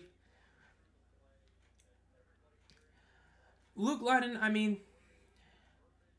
just some of these backups is just never going to really see the field too much. Ball snapped. Quick throw out to the left. Another deep shot. Way overthrown, bro. Wasn't even close to his receiver. 4th and 6. But, like, the backups to Arlington, DC, you ain't seeing the field. Perez, because he's too good. Teamu, because for some reason he's impervious for being benched. So, it's hard to judge opinions on them when you kind of know they're not going to really play. Like, McClendon should have started last year, at least 2 games he didn't, but yeah. The Mavericks, bro. Don't even get me started on that one. Nico Harrison, what a joke of a GM. The Stallions do punt it. It's going to be caught at about the 16. There is a flag. If it's against Arlington, this could be bad.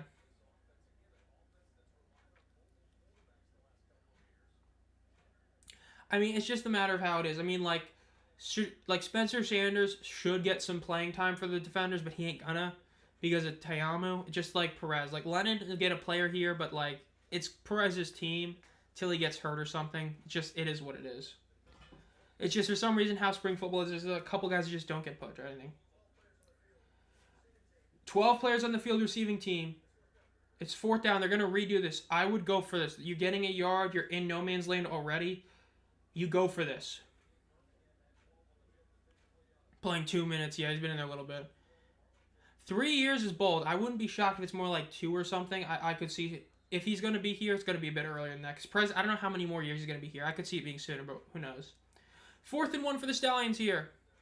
Nico may have pushed the first down that resulted in the death of the NBA. Okay. Nico Harrison, bro, that trade, man. And the fact that there's rumors that he got talked out of not doing it with, Austin Reeves is insane. Nope, out here talking about Massage Watson. Sup, Trevor? 4th and 1 for the Stallions. They need this. They're in shotgun risky play here. Let's see. Motion in front by Sternberger to the right. Ball is snapped. Quick pass to the right. Flag. Looks like it's probably going to be false start or illegal motion.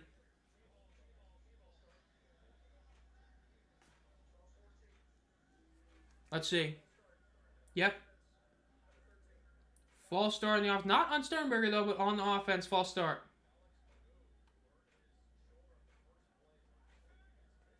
Not good, bro. This is insane. What a game, bro. 4th and 6 for the Stallions. Now they're back to punting it, I assume. Yep, they're back to punting it. Punt is up. And it's going to be fair caught at about the 17-yard line. I need this win. Well, which team are you going for? The Renegades or the Stallions? Because, man, there's just the Stallions. It ain't looking good if you're picking the Stallions to win, that's for sure. All that for what? To do nothing, bro. You got the 12 men on the field and you proceed to do absolutely nothing with it. Absolutely wild.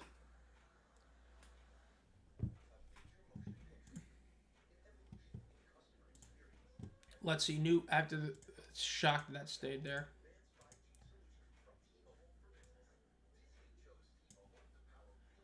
Harbaugh, man. Stallions doing nothing with it. That's great.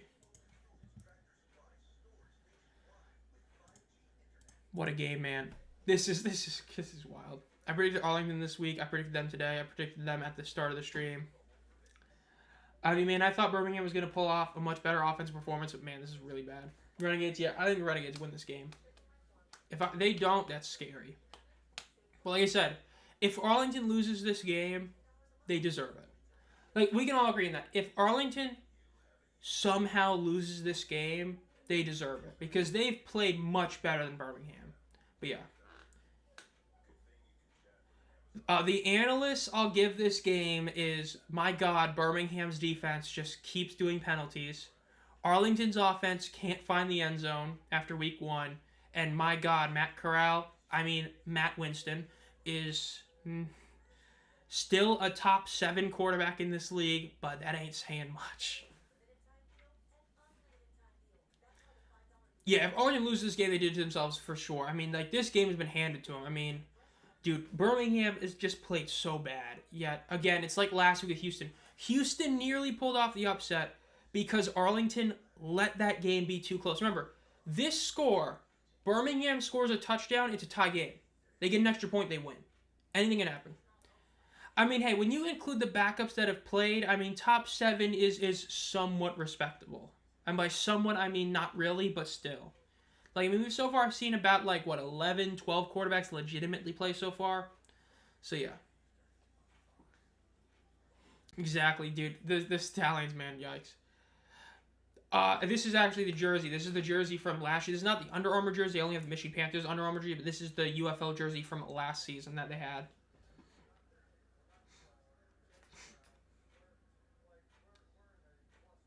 Skip Holtz just complaining on the sideline, bro. He's thinking like, man, I should have taken some sort of college job. He's like, man, what's this? Him losing, the Stallions losing, bro. Can't believe it. Man, that's awful. 27 drives, 11 punts, 6 turnovers. Yikes. I still got the XFL jersey because 2023 was the year. Bro, that was... Gotta love it. Arrived yesterday, still waiting on the white, but the blue got here. I'm really shocked that the Under Armour jerseys still say pre-order, at least when I last checked, yet they're actually arriving to people. I think it's hilarious. Ball is snapped. Ooh, incomplete pass. Great defense right there. Surprised there's not a flag, but yeah. Like, some of the jerseys, I think, still say that it might not arrive till, like, May or something, and it's like, all of them have pretty much been arriving, which is hilarious to me. Man, this is so bad for Birmingham right now. Perez is throwing really accurately so far. I mean, it's close to a 60. I mean, he has higher than a 66 percentage right now, 20 of 29. Now, the yardage isn't great. 169 and 20 completions is not what you want to see. But again, he's throwing accurately, hasn't thrown an interception. Hands off the ball on second down, gets tackled for about a 2-yard gain. I mean, hey, a field goal still makes this a 1-score game. If you're Arlington, you need a touchdown. I mean, you can't have what happened last week. You can't have it be this super close game and the Birmingham gets one lucky touchdown and then all of a sudden it's a tie game or, God forbid, you're losing. Right? Because if Birmingham wins this game, you're going to be so upset about what happened earlier. Put in Cookish, just run the ball. Yeah, at this point, I mean, 3rd and 8, this is a tough call. Especially, well, with how the clock moves, throwing it really doesn't matter until, like, less than 5 minutes left anyway, you know, because of how the clock stoppage rules work. But ball is snapped. Perez drops back to throw, runs to his right, throws a little screen pass to Day Hunter, who gets tackled for about a 4-yard gain. They're going to have to punt it. Birmingham's defense did its job. Again, still a 6-point game. I got an XFL Dallas, XFL Arlington, UFL Arlington, and the XFL Arlington is absolutely highest quality. Stitch numbers, thick fabric, new stuff. Dallas is a lot cheaper. I have the UFL jersey from last year, UFL Under Armour jersey from this year, and the 2 USFL jerseys. This is honestly my least favorite of them in terms of how they feel. I think the USFL jerseys were better than these UFL ones, but at the same token, and this, despite the fact this is like better quality in theory, just feels worse. But the new Under Armour jersey is definitely the best of the 3, but I don't have any of the older ones, so I can't test those ones.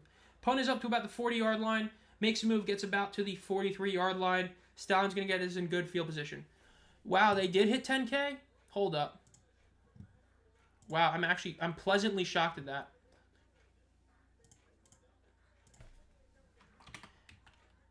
I'm pleasantly surprised by this number. I was expecting around 9K.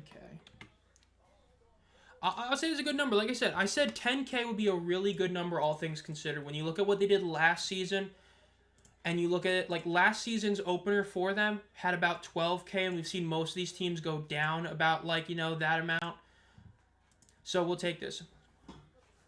So again, I think this is a solid number for week 1. I mean, 10,100, this would put them, like, basically damn near tied with their conference finals in week 8 number. This is better than their week 4 and week 10 numbers, which both didn't even hit 8K. And in terms of their average, if you eliminate the 14K St. Louis, this is better than their average, even then it's about mark with it. I actually think this is a really good number, all things considered.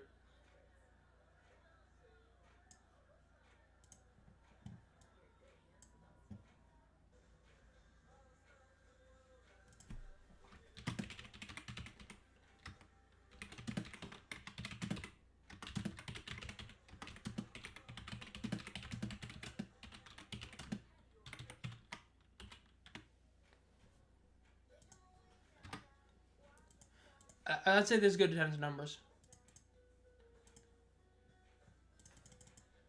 Okay, I misspelled a tweet. I gotta delete that tweet immediately before somebody sees it.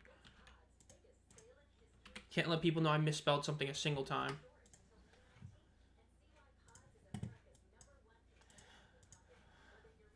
Pleasantly shocked. Okay, already get this. Okay, let's see. All right, back to here. Now let's see what's going on here. I got a custom Seattle Dragons jersey. Nice, love that. In ticket sales, but it's not people there. True. G-Man with the team emojis, of course. If you want to become a community member for 99 cents a month, you get an exclusive video, which this month is probably going to be my predictions for the NHL and NBA playoffs. So that will probably be this month's video, as well as other stuff. Community heroes get to vote in the second game we stream. Of course, this week was voted on to do the Brahmas Panthers game, so be looking for that one on Sunday. Showboats Roughnecks Bro B-Hawks will put up points this Sunday. Considering I started my spring adventure as an AAF Fleet fan, I'm happy this league has lasted as long as it has. Hopefully it just makes it to 2026. Hopefully we see the TV numbers rebound. But, man, these games have not been great this year. Quick throw over the middle is going to be a diving catch and is going to be caught. Probably caught for a first down right there. Yeah, the attendance definitely solid number right there. Hitting 10K for it. I mean, it's a barely 10K number, but that's a really solid one. For sure. I mean, like I said 9K would be what I kind of expected. 10K is a good number. So we'll definitely take that.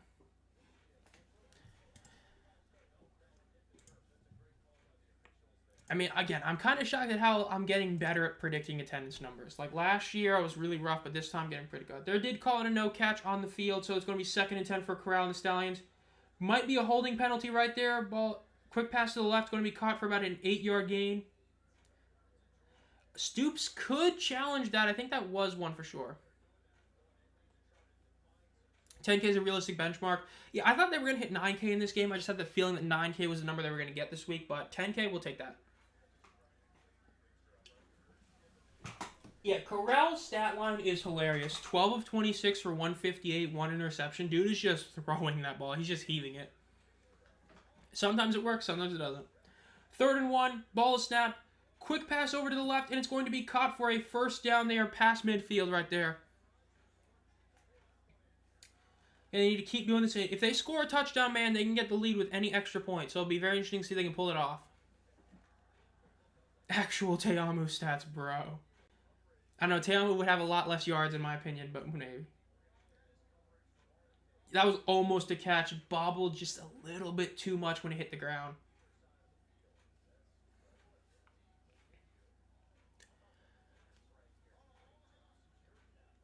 First and 10, ball is snapped, drops back to throw, looks over the middle, looks to the right, throwing it a bit deep, and it gets tipped incomplete. Yeah, I wouldn't challenge it, though. I mean, it looked like it did bobble when it hit the ground, but I mean, they went past it a bit. 2nd and 10 for the Birmingham Stallions with 8 minutes and 19 seconds left, down to 8 minutes, 15 seconds. 9-3 is the score. Birmingham still is within striking distance to get this W as long as they score a touchdown. Let's see if Arlington can stop him. Yeah, Arlington, man, just hasn't been great for them so far. It's just a matter of them just self-inflicting wounds in offense. Again, just can't score touchdowns. Corral throws it deep in the middle of the field, and it is going to be a massive catch. They're going to get the ball. Jordan Thomas doing what he did a lot last year, just dominating the guys on him. Massive gain there within the 20-yard line. They are in the red zone now. Matt Corral and Jordan Thomas. Now, that's a duo that could beat some damage. Just deep shooting it to a man. Man, that is not what you want to see if you're a Renegades fan. I mean, again, Renegades not scoring in the red zone, especially the last 2 times, could really hurt him here. 7.5 minutes left with less than half the quarter remaining. Corrals it in the backfield, 1 man to his left. Ball is snapped, drops back to throw. Looks to his left, scrambling out to his right. He's going to run it. He fakes the throw, keeps running it, and he goes out of bounds for about a 6-yard gain. It's going to be about 2nd and 4, almost directly 2nd and 4. Great run by Corral. I said I really like Jordan Thomas. I lied. Cole Schneider is awesome, bruh. And Arlington is down to 2 timeouts. This is true as well. Birmingham still has all 3. Looks like a power failure to me. I'll go up in a second, G-Man, because I really like what you said for a reason. It's kind of funny, but I'll get back in a second. 2nd and 4 for the Stallions. 1 man to his right. in the backfield, drops back to throw, looks to his right, looks to do a quick little pass, and it's going to be incomplete, too high a pass. 3rd and 4 now. Yeah, I'm pretty sure if I remember correctly, the sign towel is those 2 exact players, Jordan Thomas and Cole Schneider. I'm pretty sure it's those exact 2 players that I got when I was there. I don't remember for sure, but I'm pretty sure. Which is just hilarious, but yeah. 3rd and 4. Let's see if the Stallions can pull this off. In worst case, they'll get a field goal. Make this close. They like scores in the final 6 minutes. Dude, the UFL this season has been a lot like that, hasn't it?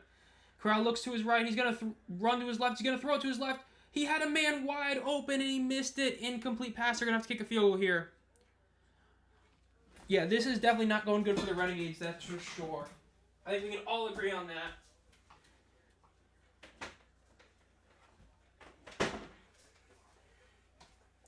Yes, it is. So, yes, the signed championship game towel is Cole Schneider and Jordan Thomas. I was correct about that. I don't think you can probably see it from there, but yeah. I thought it was them. Yes, it is. So, yeah. They're going for this. This is a risky decision, but if they make it, it's huge for them. 4th and 4. Let's see if they can pull this off. Ball is snapped. Crowd looks over the middle of the field. He's going for the end zone shot. It's incomplete by Jordan Thomas. I don't agree with that one. I would have kicked it there.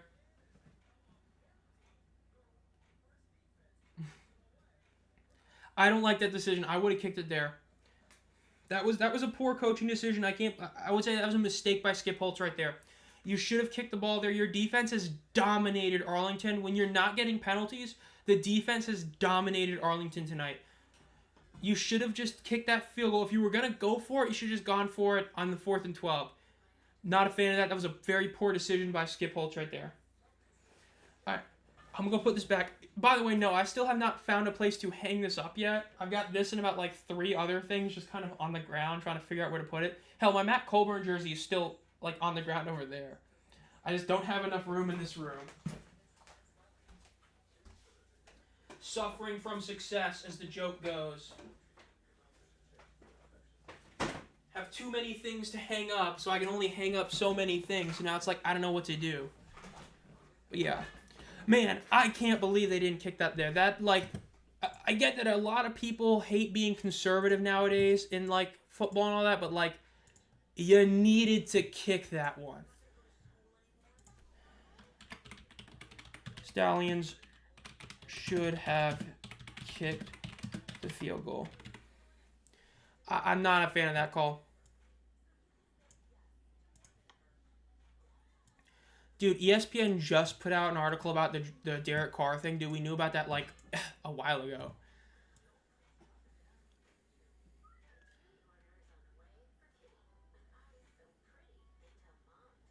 And, of course, the Markcast is complaining about the attendance numbers yet again. Bro acts like he cares about the league, and we all know damn well he ain't.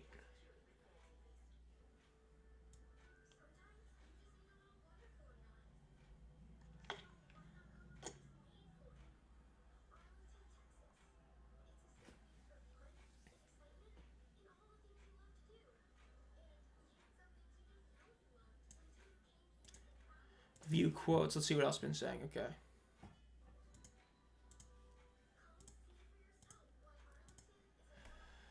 Even though I don't want that team to win, it wasn't a bad choice. They went for a reason. Their defense is doing better than their offense. The other team can't move the ball. But yeah, that's why I would have kicked it, though. Because of the fact that you're doing that, if you're able to just kick it, I mean, the reason you got the ball that close was because of how good your defense is. You do a really good kickoff, right? You stop it immediately, get a good return on the punt because you've done that so far. You get it to about the 40-yard line. You only need to get like 15 yards, you're in field goal range. And if you're going to do a risk it for the biscuit type play, you could have just done the 4th and 12. So I'm just not a fan of that. I would have kicked that there, get the 3 points, make this 3-point game, but yeah. God forbid people just enjoy game of freaking football. Dude, the Markcast, he'll see the attendance number, immediately complain on Twitter, bro. He talked about the biggest St. Louis Battlehawks fan, said John Lewis Sports, who sees 1 game a year. No respect to John Lewis Sports, but like, bro, like, dude, Markcast, ball is snapped, handoff to the right, and he's going to be stopped immediately for a 4-yard loss. Massive play by the Birmingham Stallions defense right there. I had to eat in peace, but I'm back. Yeah, you missed out on the Stallions completely failing a potential touchdown / field goal opportunity, which was really rough to watch. But yeah, professional loser behavior. Dude, when Larson like put him in his place in the TV ratings, that was hilarious. That was great. That was a Roblox oof right there. Perez is in shotgun with one man to his left in the backfield with him. 2nd and 14. Motions Ballish to the right. Ball is snapped. Quick throws to his left. It's going to be caught, but he's going to be down immediately. It's going to be about a 3rd and 8, 3rd and 7 right here. No way someone eating without watching something 2025, dude. I know I'll make lunch and I'll be on my phone looking for a YouTube video for like 10 minutes, let my food get a little bit cold. Because like, dude, I'd rather eat my food a bit cold than not have a video on. I gotta find the right thing to watch, bro. Have to. 3rd and 7. Let's see. Perez in the backfield by himself in 5 wide. Ball is snapped. Looks to his right. Looking over to his left. He's going to run a bit. And he's going to throw a quick little pass. It's going to be tackled for a 1st down. He just barely got it. The Stallions were not able to get it right there. The Renegades have 2 timeouts left. The Stallions have 3 timeouts. The Renegades also are down to 1 super challenge, whereas the Stallions still have both if they get their first one right. By the Humble Magazine. Oh my gosh. I own a football analyst company. We at Arlington at -4.5. That's wild. But, like, it's wild considering how everybody else had it. But, like I said, I was shocked at how much of a spread Birmingham had. I mean, it's why I took, like, I didn't take it. Like I said, I don't bet, but I put my game picks, obviously, around it. That's why I had Arlington covering, because I was like, man, there's no way the spread should be this big. Like, Arlington was like -4.5, 5.5 everywhere else. I mean, was +5.5, and I'm like, dude, really? It's wild. Delay of game on the offense. 3.5 minutes left.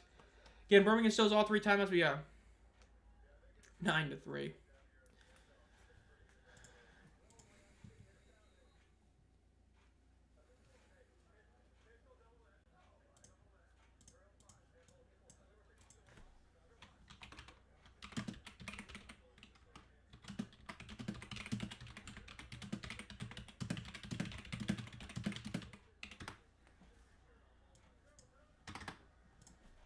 Ball is snapped over the middle. It's going to be tackled for about a 1-yard gain.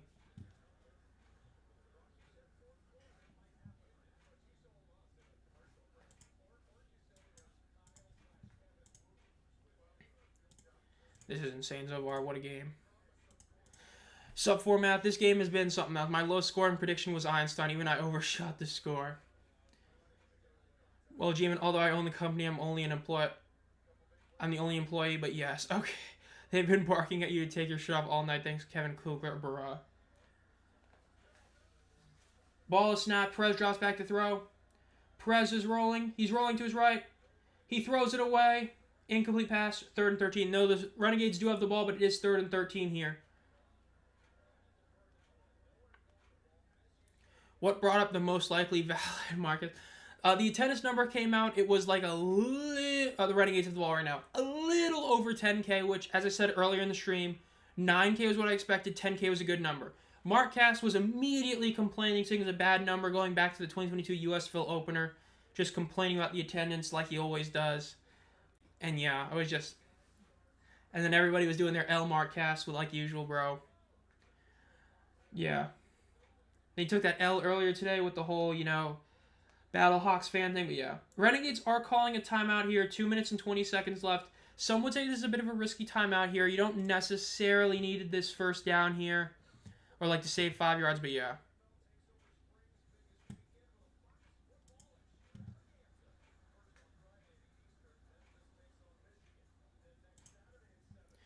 Valid hate. They are in their own red zone right now, so they're like about the 15-yard line in their own territory, but it's 3rd and 13 here. But when they punt this, it'll probably end up being a little, about like 2 minutes left. So yeah. True. And dude, he's just salty the Dragons got cut. Let's call it like it is. He's salty the Dragons got cut. He wants to make every excuse he can, bro. He acts like St. Louis is the gold standard. The only time I've ever agreed with him was when he talked about St. Louis' championship game performance being really bad in attendance. It's the only thing I've ever agreed with him. Everything else is like, dude's just like yelling at the sun at nothing.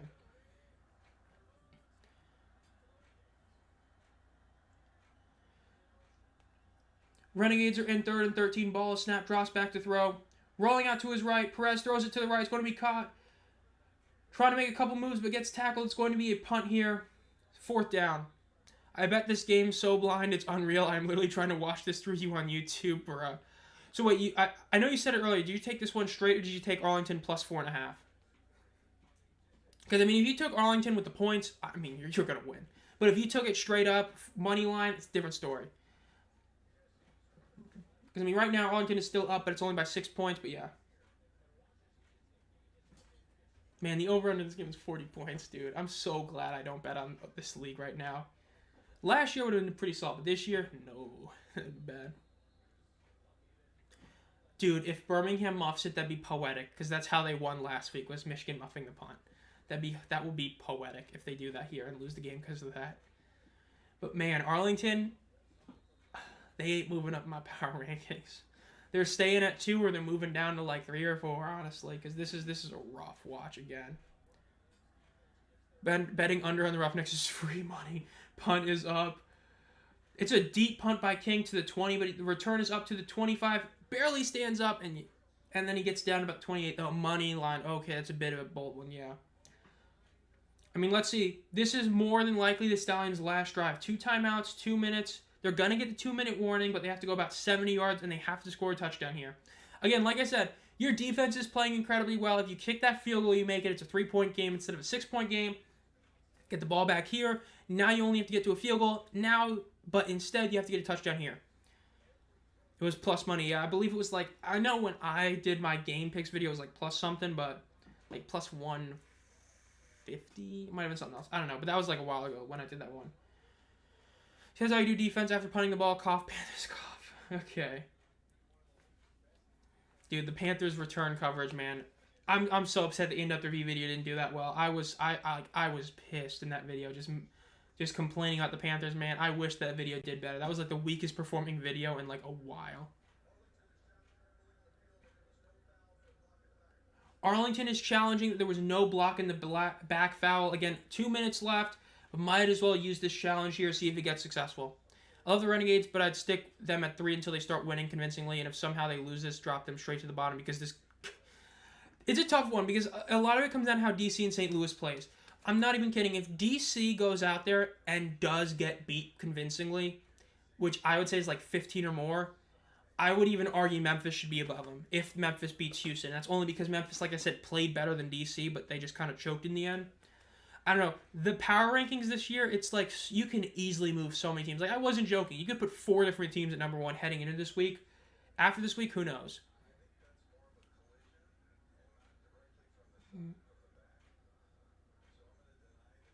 They're denying the challenge, so the challenge is going to be unsuccessful. This game genuinely puts bottom 3. I don't know, man. Michigan, it just hurts to watch Michigan. We'll see how they play against San Antonio. So, Arlington is out of timeouts now. 2 minutes, 9 seconds left on the clock. Birmingham has 2 timeouts left and a super challenge. The joys of early season, short season football with a short training camp. You know, maybe the quarterbacks, instead of, sitting out the little pre-training camp, maybe they should have gone there. Just saying. Because, man, if you're putting up this kind of performance, you're not helping your argument about getting paid more. Just saying. You know what I mean? Hilarious, but true. Ironic, but true. Hurtful, but true. 1st and 10 for the Stallions. They are at the 30-yard line. They need a touchdown. Ball is snapped. Looks to his left. Looks over the middle. Looks to his right. Throws it. It's going to be caught by Jay Sternberger, who gets it about 4 yards in forward progress right there. Going to the 2-minute warning now. Again, for those of you who joined the stream recently, make sure you like the stream, but also within 2 minutes, of course, in the 4th and 2nd quarter, it is college rules. If you get a first down, you have to wait for the change to move for the clock to start. So 2 minutes in the UFL is a lot more than 2 minutes in the NFL. Of course, Stallions still have all 3 timeouts, so they have a lot they can do here. Only a 3-yard gain. They got to do a bit better than that. They need to have some more of those deep passes, bro. But we'll see. Let's see a new poster up on Twitter. Giddy up. Bench corral, bro. Diego was pissed. Him saying the bench a quarterback is wild.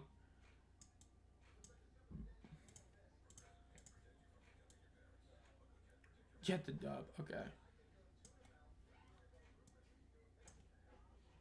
the shirtless pyramid, bro. It ain't looking like a pyramid, though, today. That's for sure. It's looking like the shirtless row instead, bro.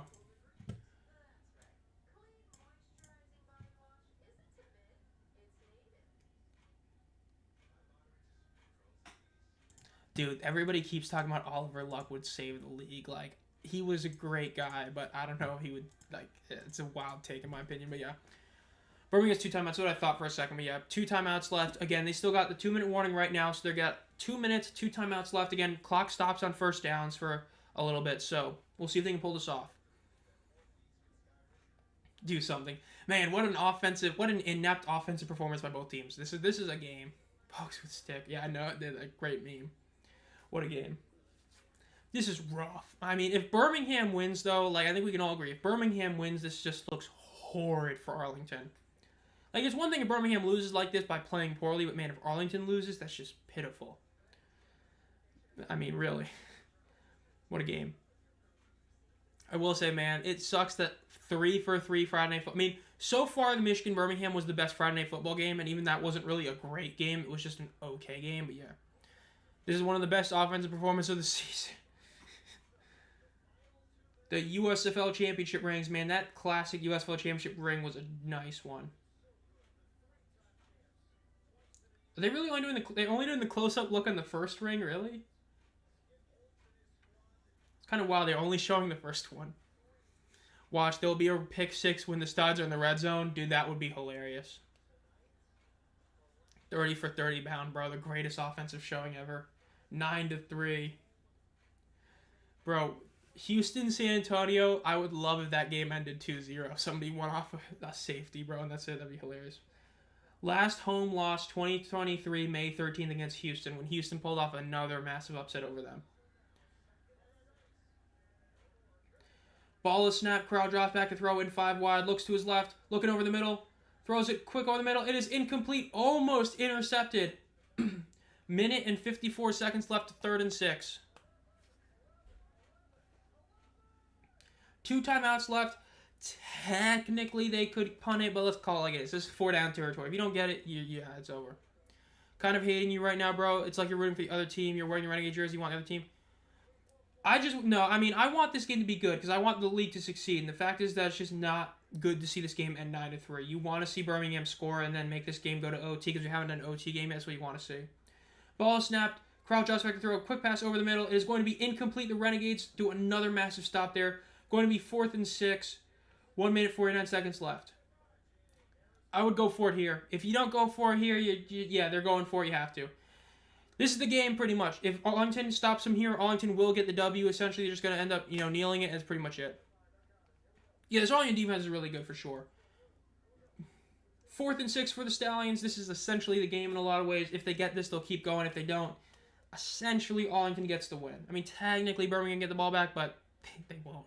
Or they will, but with like not enough time, and they'll be down 9 points, blah, blah, blah, blah. 4th and 6 for the Stallions. Ball snap. Looks like a false start. Didn't throw the flag. Wow. Intercepted by the Renegades. Game over pretty much. What a play. Number 1, that play shouldn't have happened. That should have been a false start. Number 2, Corral then promptly throws an interception. Which, I should say number 2 was that nobody did anything. He had no pass rush because they were like, where's the flag? And then he just throws an interception. Matt Corral, man. Yikes. Birmingham, you going down in those power rankings. How far down? I don't know because, man, San Antonio, Houston still suck. But, yikes. That's a false start for sure.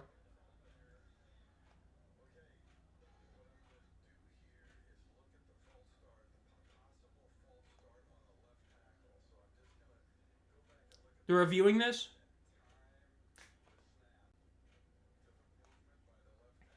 I did not check to see for sure about if he's starting this week. I honestly didn't. I think I heard something about it, but I didn't check. So they might be, but I might not. I do not know for sure about that. Trying to call a false start and get stuck at the end of T. Calling a false start. They're doing this. They did review this. It's going to be a false start. So it's going to be a 4th and 11 now, but the Stallions will still have the ball and go for it.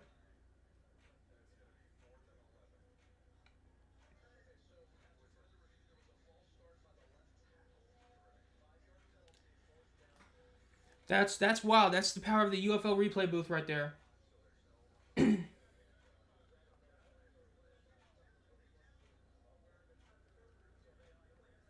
Red zone pick stick still in play, bro.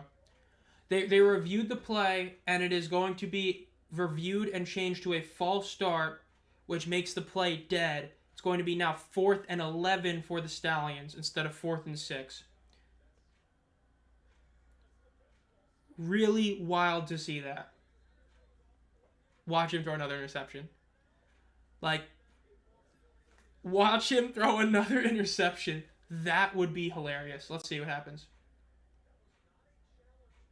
Wasn't a challenge, it was just a legit review. That's because they can correct any obvious error right there. Well, the replay booth, any obvious error, like the false start, I mean, we all said it was a false start, gets automatically reviewed. It's just wild that you can do that, but you can here. But 4th and 11, again, there's still a minute 50 left. They're still back behind the 30 in their own territory. Even if they get this, they still got a long ways to go for a touchdown. Let's see, they're lining up in 5 wide. Looks like they're showing 5 pass rushers. Drop one back. Corral looks over the middle. He's running to the right. He's going to throw for a first down, and it is going to be caught for a first down by Birmingham. They ended up getting it off that. Dude, this is wild right now.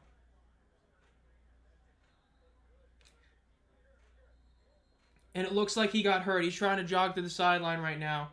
He got that catch, but he is in pain, it looks like.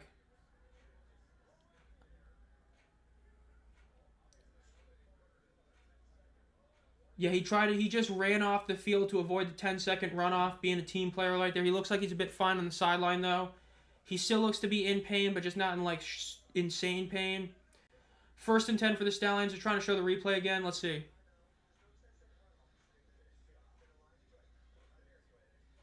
They're showing it got caught.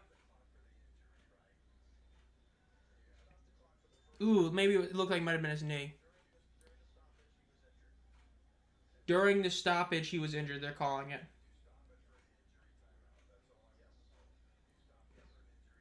Yeah, that looks hard to look at right there. Just seeing both his legs behind that. Can't tell exactly which one got hurt, but man, it looks bad.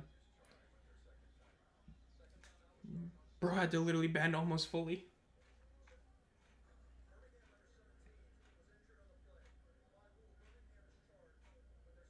Birmingham is charged a timeout. He was not able to get off the field quick enough. So Marlon Williams does force a timeout. So they did get the first down, but they lost a timeout in doing so. So it is 1st and 10 for Birmingham, but they are down to 1 timeout. A minute 40 left. Let's see what they do here.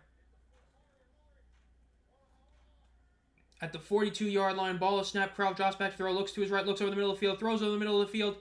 Almost intercepted, but he was too high of a pass. So high of a pass that not only could the guy in front of the receiver get it, or not get it, not only the receiver couldn't get it, but the guy behind the receiver couldn't get it. You can't make that up, bro. 2nd and 10 for the Stallions. Minute 36 seconds left.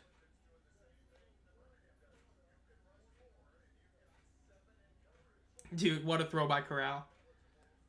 Like, there's throwing it to where only your guy can catch it, and there's throwing it like that. No, because it's a false start in a technical sense, it's supposed to blow the play dead, so they weren't able to decline it because of that. Corral drops back to throw, throws it to the left. It's going to be caught for a first down. Jordan Thomas gets out of bounds. Big gain for them, about a 13-yard gain. Again, it's wild that you can do that, but the UFL, the Replay Command Center, any obvious play can. Again, because it's a false start, you're supposed to blow the play dead, hence why they did that. Clock is stopped at a minute and a half. Dude, how funny would it be if Birmingham scores, gets a 2-point conversion, then Arlington scores a field goal to win the game? That would be hilarious. 1st and 10 for the Stallions. First time Birmingham has looked genuinely awful. The offense has looked rough so far. They gotta do a pass. Yep, they get this play off. Corral throws it quick to the left. It is going to be caught out of bounds for 9, maybe 10. They might give him a first down. I think that was more of a 9-yard gain. Should be 2nd and 1, but they might give him the first down there. Let's see. Minute 26 seconds left. Getting a lot of these out-of-bounds plays, what you want to see if you're a Stallions fan. Again, 9-3 is the current score. They need a touchdown and then any sort of extra point. Arlington has no timeouts. Birmingham has 1 timeout left. But Birmingham cannot score and leave too much time on the clock, or Arlington could move down the field and score a field goal because of the fact that it's college rules, where a first down stops the clock until the chain is moved. First down for the Stallions. They did give him the first down. Crowd drops back to throw. Looks over to the right. Looks over to the middle. Rolling out to his left. Still looking over in the middle. He's still rolling to his left. He's going to throw a deep one into the end zone. He's basically throwing a Hail Mary that almost gets caught for a touchdown, but is incomplete. That was a very risky move by Matt Corral. I'm very shocked he ended up throwing that. I would have imagined he would have just ran it for a few yards and got out of bounds at that point. Give him credit. There was some really good foot movement in the backfield by him, but he should have ran it for a few yards. Again, that's a lot like exactly what Brandon said. That's a lot like Bryce Perkins last week. You had good yardage to gain, go out of bounds, you gain yards, you eat up some clock. Instead, he just goes for a Hail Mary, essentially, which almost could have cost him the game if it got intercepted. Really risky play. I would have just ran it there. That would have been the correct call, but 2nd and 10, drops back to throw. It's a QB draw. He's going to run to the middle. Really weird is to go to the middle, and he's going to get just short of the first down. It's going to be about an 8-yard game. Would not use a timeout here. I would just call a play quickly and just do a legit play for a first down. This is about 3rd and 2 here.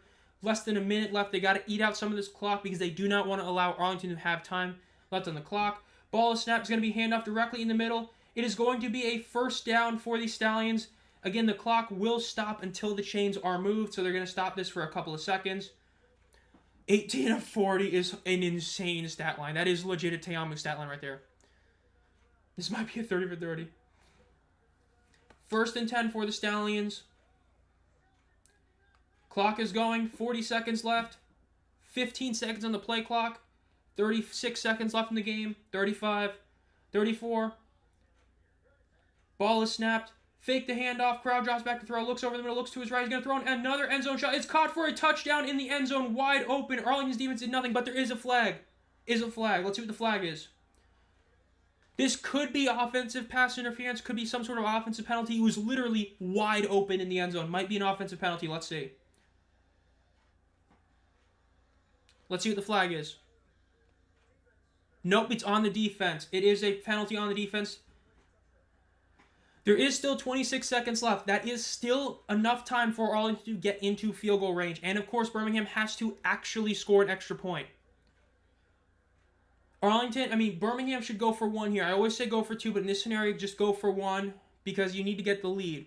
If they fail this, we're probably going to OT, but again, we might get the first OT game of the season. Have not had one yet. Again, 26 seconds left is still, because of the fact you have the college OT rules, you still have enough time to legitimately get into field goal range if you get a good kickoff return. So not only does Birmingham have to make this, they have to play good defense or they will lose. 1-point conversion. This is a play at the 2-yard line. Corral is in shotgun. Bit of a risky decision here. Let's see what he does here. He's lined up in 5 wide. Drops back to throw. It's a QB draw. He's going to run for it, and he gets it. The 1-point conversion is good. The lead is now 10-9. Birmingham over Arlington.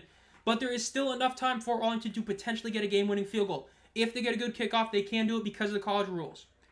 The shirtless pyramid is going off in the end zone right now. Matt Corral spiked the ball after getting that 1-point conversion. Again, pitiful defense by the Arlington Renegades in this last drive. For how well they played the rest of the game, they choked. Again, this is what we talked about earlier in this game. Mainly the drive before half, that was the one they needed to score a touchdown on. They choked, could not score, and that could potentially cost them here. Birmingham, though, lucky. Birmingham got lucky right now. That field goal that they didn't take should have killed them, but man. Arlington +3. Hey, it's guaranteed to hit if you got Arlington +3. If you had the Arlington spread at like +4.5, I think some areas was, guaranteed to hit. So awful. This is really sad by Arlington. But again, there's still hope. Again, hopium is a dangerous drug. But there is still hope. With 26 seconds left, a lot can happen in the UFL. I agree. I understand that it's legally allowed to do it. But that whole false start situation is wild that it happened the way it did. I do agree on that. That was wild. It may be allowed, but it's insane. This is a game where in the power rankings, I'm probably keeping Arlington above Birmingham. Because this is a really big, did you really earn the win by Birmingham? Kickoff return is up to the 20, up to the 25. He gets to the 25. There's 20 seconds left on the clock. They're going to have to do bing, bang, bang plays right here. If you get 2 nice deep passes here, you're going to be in long field goal range. But again, you get about maybe 3 passes here. If they're legit quick passes deep, you get about 3 shots here. You only need 2 of them. You get 2 deep enough shots, you'll get in the long field goal range. And of course, a defensive penalty gives you an extra play, so that could have potentially helped them as well. Again, Birmingham's defense early on in the game, a lot of penalties on defense. They might do it again. 20 seconds left for Arlington. Let's see what they do here. 31-yard line for Arlington. Perez is in the backfield, 1 man to his left. With 3 receivers to his right, he drops back to throw. Looks to his right, he's going to throw it over the middle. It's going to be caught for a first down. He's going to keep going, goes down at about the 45. Again, because the clock stops here until it gets, of course, the chain gang moves. So it's going to stop for a little bit. They're probably going to snap this ball at about the 12-second mark. Yep, they literally 12-second mark. And it's going to be 12 seconds left. Again, 1 more deep pass, you will be in field goal range. We better not lose. We finna lose, bruh. We're so back. It's over. We're so back. It's over. I'm sure Stoops is angry he couldn't decline for sure. 2nd and 10, obviously, because of the spike. 12 seconds left. Again, now this is where it's going to be really risky to do a middle of the field. Technically speaking, with how much time left, you could do another play over the middle of the field. As long as it's a first down, you get quick enough to spike it again. But here, you really want a shot that goes to the out of bounds. 3 seconds on the play clock. 2 seconds, ball snap, press, drops back to throw. He's scrambling out to his right. He's going to throw it deep over to the right. It's going to be an incomplete pass. Now what you want to see, they might have to do a Hail Mary here with 6 seconds left. UFL should implement a rule where they can decline penalties. Yeah, I agree. They literally won because of a penalty. This is wild. The people are talking about this is insane. They're going to have to do a Hail Mary here. This is actually wild that Birmingham might win this game, or probably will. I can't believe they did. Arlington, oh my god. Potential final play here. Ball is snapped, press, drop back. It's a quick throw to the right. It's going to be a little bit of a screen pass, trick play kind of thing. Pitches it back. They might do a double forward pass here. Remember, they can do a double forward pass. Nope. And they missed the catch. It is out of bounds. Game over. Wow. Wow. I mean, chat, is it safe to say that this might be the first time in the UFL where a game legitimately, it's easy to say both teams deserve to move down in the power rankings? Because I think we just watched it. I think both teams are going to move down the power rankings. Birmingham did not deserve this win. Arlington choked. I mean, my God, they choked. Wow. Birmingham with the worst win in UFL history. Both of these teams will move down in my power rankings, most likely. This was rough. I mean, my God. Okay, chat, I'm just trying to see what other people are saying on here on Twitter real quick, because this is actually insane.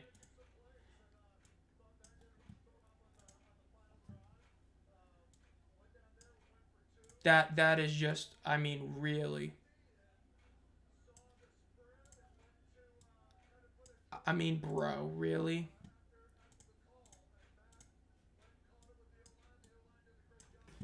Dude, this is just... I mean, seriously, I literally don't know what to say. This is one of those moments where you watch a game, and it's just like...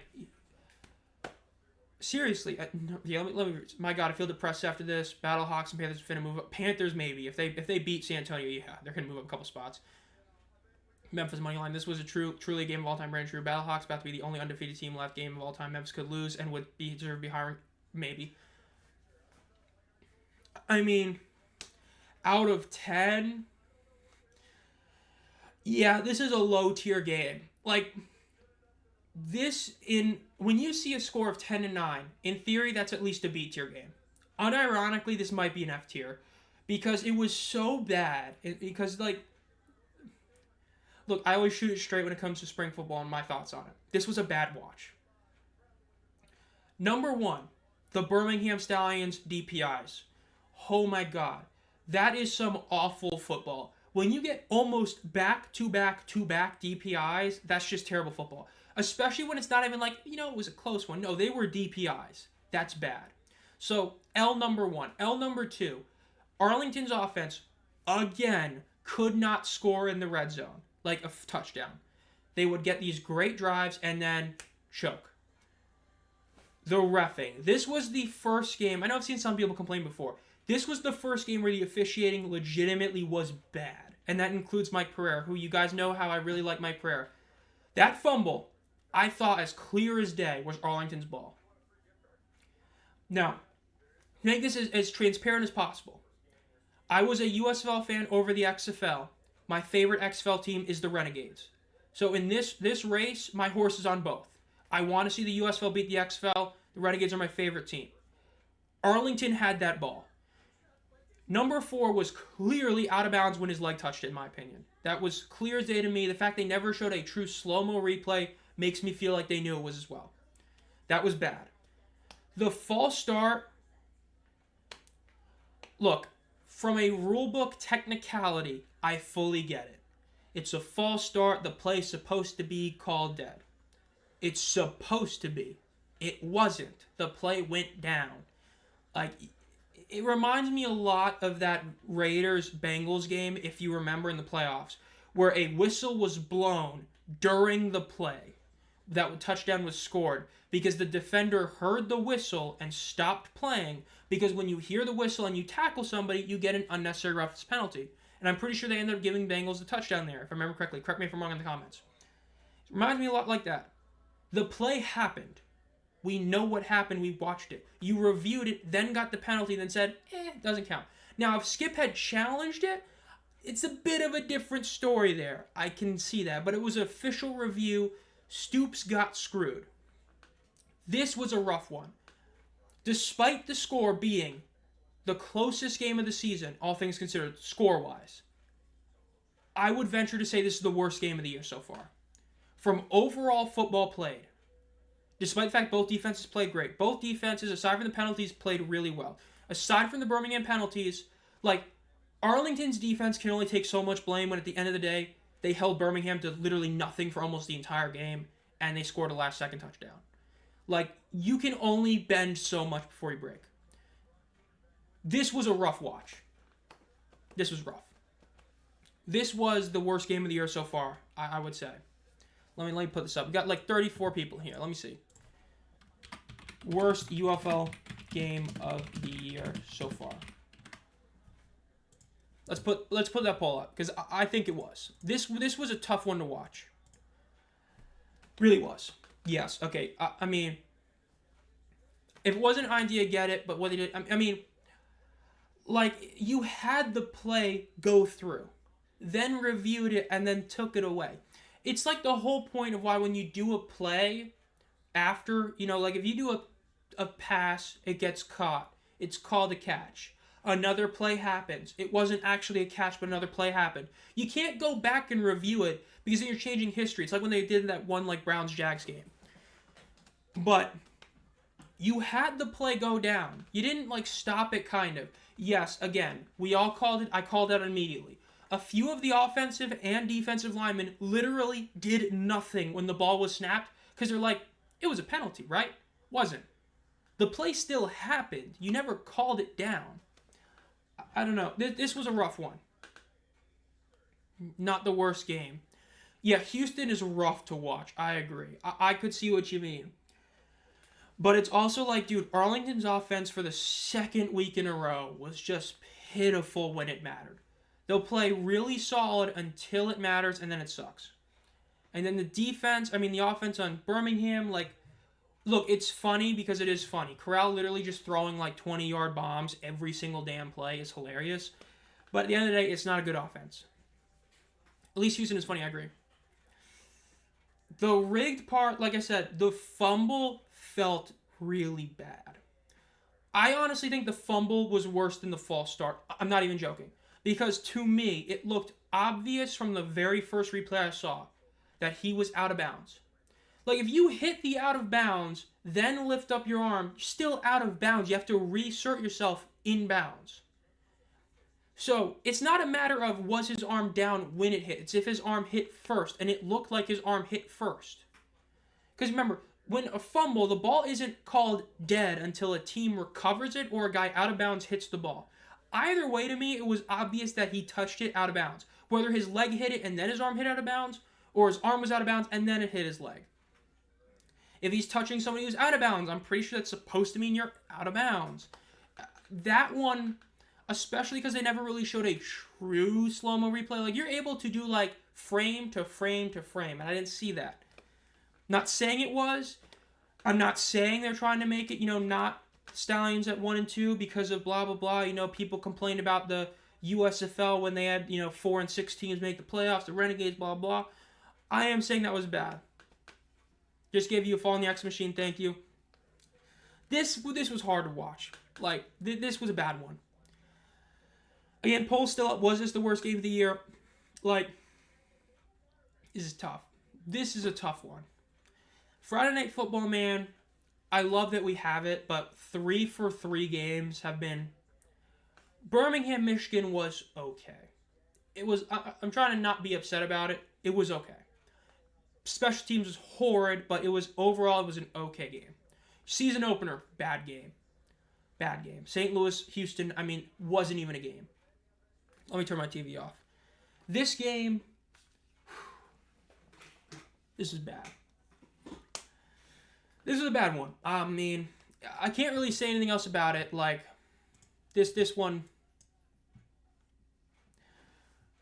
Birmingham, the worst win in history. This is bad. I don't know, man. This nope, I see your tweet. Looks like Mike T. Bell, of course, one of the guys I like on Twitter. He also is showing the replay. You can go see it on his account. To me, it is very obvious that fumble, again, the false start, for how much I dislike it, I fully understand the rulebook and all that, and I'm okay with that. I'm okay hating it. The fumble, though, clearly Arlington should have kept the ball there. Clearly.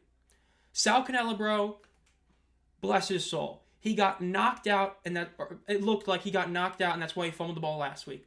This week, he fumbles the ball, and it should have just been, touched out of bounds. Instead, he has 2 fumble losses on his resume. That sucks to see, because I've always said the stats are what the stats are. So in the future, you're going to see Sal Cannella, 2 fumbles lost, even though one of them was just unlucky, and the other one was total BS. Yeah. If I'm anticipating Birmingham to choke, it's a bad game. Is it too much to say Arlington and BM are the 3rd and 4th worst teams in the league?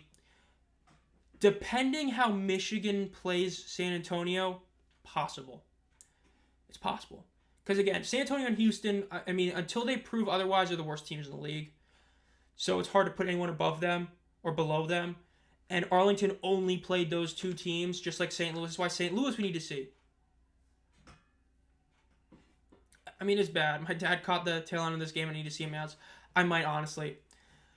Like, I had plans I'm doing tomorrow. It looks like it might not happen. If it doesn't happen tomorrow, while watching the game, I might honestly make an impromptu vid that comes out tomorrow or just talk about a couple of these things. It might honestly be like, I think I've only done it once. I think I did like one video that was like a pure kind of like rant video where it's just me speaking with like nothing shown. It's just, this was just a bad one. UFL wise, this is, in terms of like a black eye kind of thing, like the black eye in the league kind of thing, this is a bad one. This is a bad one.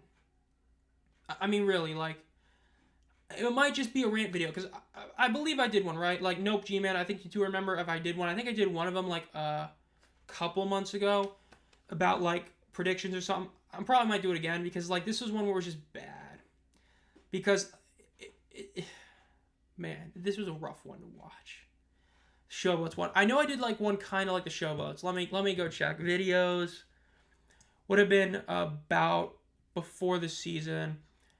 UFL going back to kickoff. Why I'm not surprised the season ticket sales suck. Might have been that one, honestly. Mute this video. Was not... okay, yeah, it was. The why am I not surprised the ticket sales are down. I did that for that one. It ended up being about, like, 8 minutes of a video and then, like, 10, 15 minutes of me ranting. It'll probably be something like that. I'll probably show a couple replays and then I'll just talk about it as well. It'll probably be something like that, because I mean, that, like, the best way to put it is this: I do not want to spend time on a video on a game that doesn't deserve my time editing it. You know what I mean? So it's like, if I only have to do like a couple edits, then I'll do it, which is what I'll do it, because I'll probably make a video on this, because this was bad. Yeah. I mean, like I said, the fumble recovery was horrid. Like, it's hard to say fixed, but like, it's hard to look at that fumble recovery and then be like, yeah, it's pretty bad. Like, I'm just trying, let me see this video, okay? I'm just watching this replay right now.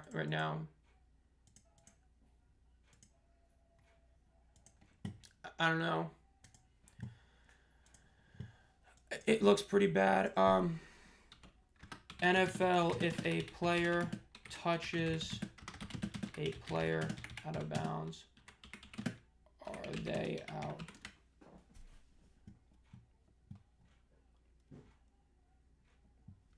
The out of bounds player is not considered out of bounds.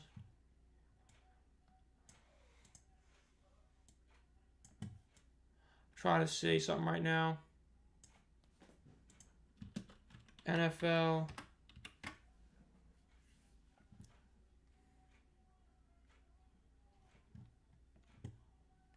I don't know. It just, this was a rough one. This is a rough one. I'll probably do a video like this tomorrow where I kind of get my thoughts together. Ticket sales video. Yeah, it's tough to sell the league to new fans and have games like this. Like, your officiating is the number one thing for this league. Like, let's call it, for a casual fan, the best part about this league is you have the fully transparent officiating. But when you're transparent officiating doesn't really go that deep into a key fumble, yeah. I mean, I don't know when you just joined, Marcus, but my thoughts are pretty much this: you had the play get played in full. It's not like you started, blew the whistle, then interception happened. You played it in full. So the play happened. So it's not like you had a penalty early and you can decline it, obviously. You had the play happen. So to then act like it doesn't exist, in my opinion, is like when you have a play that is a pass that is really incomplete but was called complete, then you do another play and then you go back to review the other one. You can't do that because you're getting rid of something that did happen, which is the play afterwards. It's annoying. It was bad. Yeah, the Maulers Bandits 2022 I still think is one of the worst games ever. It was like 17-3. It was just an awful watch. It was so boring, so forgettable. But like this game, from an overall perspective, this was rough. Like, if I'm not doing the thing I think I'm doing tomorrow, I'm probably gonna make some sort of like, I say low effort. I'm gonna give effort, but like my editing ain't gonna give effort because I'm not gonna spend 20 minutes over analyzing every single play. I'm gonna call it like it is. I'm gonna say there's a couple things that really suck about it. I'm gonna say what it is, and it's gonna be like a 20-minute video, probably me just ranting about it. Like, this was bad. I agree. I honestly think that. I think right now, it's only been one game this week. Right now, the Showboats are the best team in the UFL conference. For sure. I 100% agree. Michigan would be if they didn't lose those 3 players. But right now, before games are played on Saturday or Sunday, the Showboats are the best team in the USL conference for sure. Fully agree with that. I think this is a new worst game in spring football. I get it's a dead ball penalty, but you gave them an additional opportunity to see how the defense was going to play it on 4th down. That's true. That's another good point. You did see what they did first, and then you did it again. So that's a good point, too. So it's not only that, but then you gave them an extra opportunity to see what to do, and they ended up getting it, obviously, on the next play. This is a rough one. This was a rough one. This sucked. Definitely a bad one.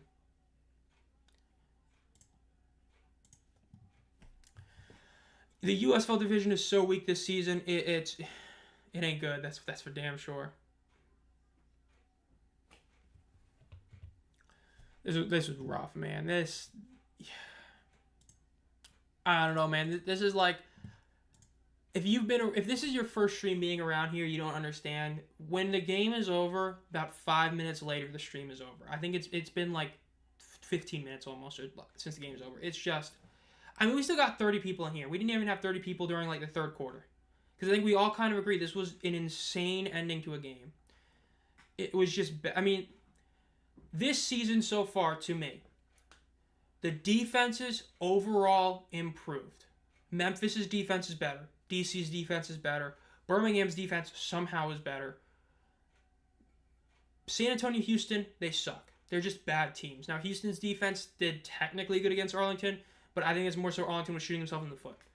But we'll see. Maybe Houston's defense is better. Michigan's defense actually got a bit worse. Still a good unit, but got a bit worse because of injuries, obviously. Offenses, like I said it last year for weeks. Jordan Teamu still being a starting quarterback is asinine. He had one good year because he had elite talent around him. Aside from that, he was the interception leader in 2022 in the USFL. People blamed his supporting cast. He gets a great supporting cast. He has a great season. He steals the award from his teammates. Should have gone Abram Smith. 2024 doesn't have Abram Smith. Doesn't have Lucky Jackson. Doesn't have Chris Blair. What happens? Leads the league in interceptions again.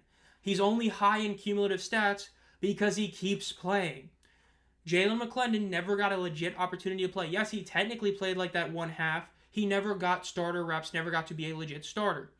So now you have no idea what you have in McClendon. Now you trade him away. Now you have Spencer Sanders as a backup, and I don't even know if he's the actual backup. I think the other guy might be the backup. So it's just like, my God. Like, Teamu still starting is wild. Then Perkins, the issue is he's not running the football. He's a dual-threat quarterback who's refusing to run the football through 2 weeks. If he runs the football, the Michigan offense will be better, even without Colburn and Sims. But, yeah. I mean, so Perkins can be good. Wilkins has played 2 bad defenses, but has looked good both weeks. The only quarterback you can really say that for. At this point, you've got arguably 3 good quarterbacks that are starting. I mean, arguably. I mean, like I said, right now, E.J. Perry is the 4th best starting quarterback in the league. No disrespect to E.J. Perry. But could you imagine telling somebody that before the season started, that E.J. Perry would be the 4th best starting quarterback in the league? I don't think so. DC-Memphis game officially changed their mind on Teamu. He's not that guy who literally missed 2 wide open TDs. And, like, you had people who were like, oh, well, you know, it wasn't his fault. You know, he had a couple of plays where this guy's dropped the ball. Like, yeah, he had a couple, but, like, I mean, dude, his touchdowns were free and he dropped them. He just, oh, my God. I mean, dude, he had a sub-50 completion percentage in back-to-back games. Like, dude, you can't have that. That was my expectation for Perry, bruh. Brown starting well. I'm like an 0-3 team, not going to lie. They were tied with Houston and San Antonio. This is bad. Yeah. I'm looking at what the Discord was doing when this game happened. This is bad.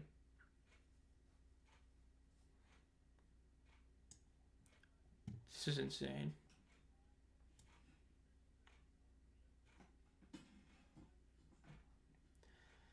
Least deserved win 100%.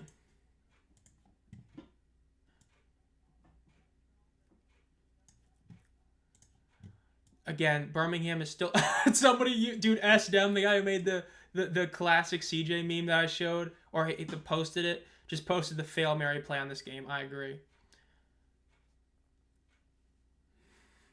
Dude, this is bad. This was bad. Dude, the amount of messages in the Discord after this is insane. Dude, the Reddit's going to be off. Oh, holy God. Hoping these next 3 games are at least watchable. This game was genuinely the worst game I've ever watched. I mean, look, the poll was almost like 50-50, but I think this is the worst game of the UFL this season and one of the worst overall. Like, it may not have been a blowout. It may not have been a high-scoring game. It may have been a close one, but this was a rough one to watch. I mean, yikes. Especially again, Friday Night Football, no March. First game without March Madness. There's no real competition tonight. Okay, let's call it like it is. No March Madness. Masters ended earlier, obviously. No playoffs. There's nothing going on. Yikes. Like, if this is the first UFL game you've watched, that's bad. That's bad. I think the Showboats win it. I think that Ken Wisenhunt is going to do a good enough job this week to get this team a legit win over, of course, the Roughnecks. They're going to start a win streak. I think that the Showboats are the only team really built to take on some of these other teams. Their offense has played two very tough defenses. Again, they played two tough defenses in Michigan before injuries, and then, of course, DC, and they looked better in week 2 against DC. I think most people would say DC's defense is actually better than Michigan's pre-injury. And if you agree with that, then you're saying Memphis looked better against a better defense. Memphis is the best team in the USFL right now. Now, it would be insane if this ends up aging poorly and Houston somehow pulls off the W tomorrow, which if it does, then screw it, Roughnecks are winning the championship. But, yeah. The worst of first got me on Hopium. Dude, can you imagine saying that an 0-2 team is better than a 2-1 team? I mean, like, it's wild to say, but, like, it's not like Birmingham's looked great. Again, they won in week 2 because of a drop pick 6, a quarterback refusing to run on second down, and not 1, not 2, but 3 returns that got you at the 50-yard line and a muffed punt. Yeah, it was something else. I mean, this is wild. UFL is officially drunk this year. I would say so for sure. Again, if you enjoyed the stream, make sure to like it. Subscribe if you haven't already. Think about becoming a community member. My throat is literally dying. Depending on what I'm doing personally tomorrow, potentially expect a rant-style video like the attendance prediction video or season ticket video from a couple months ago.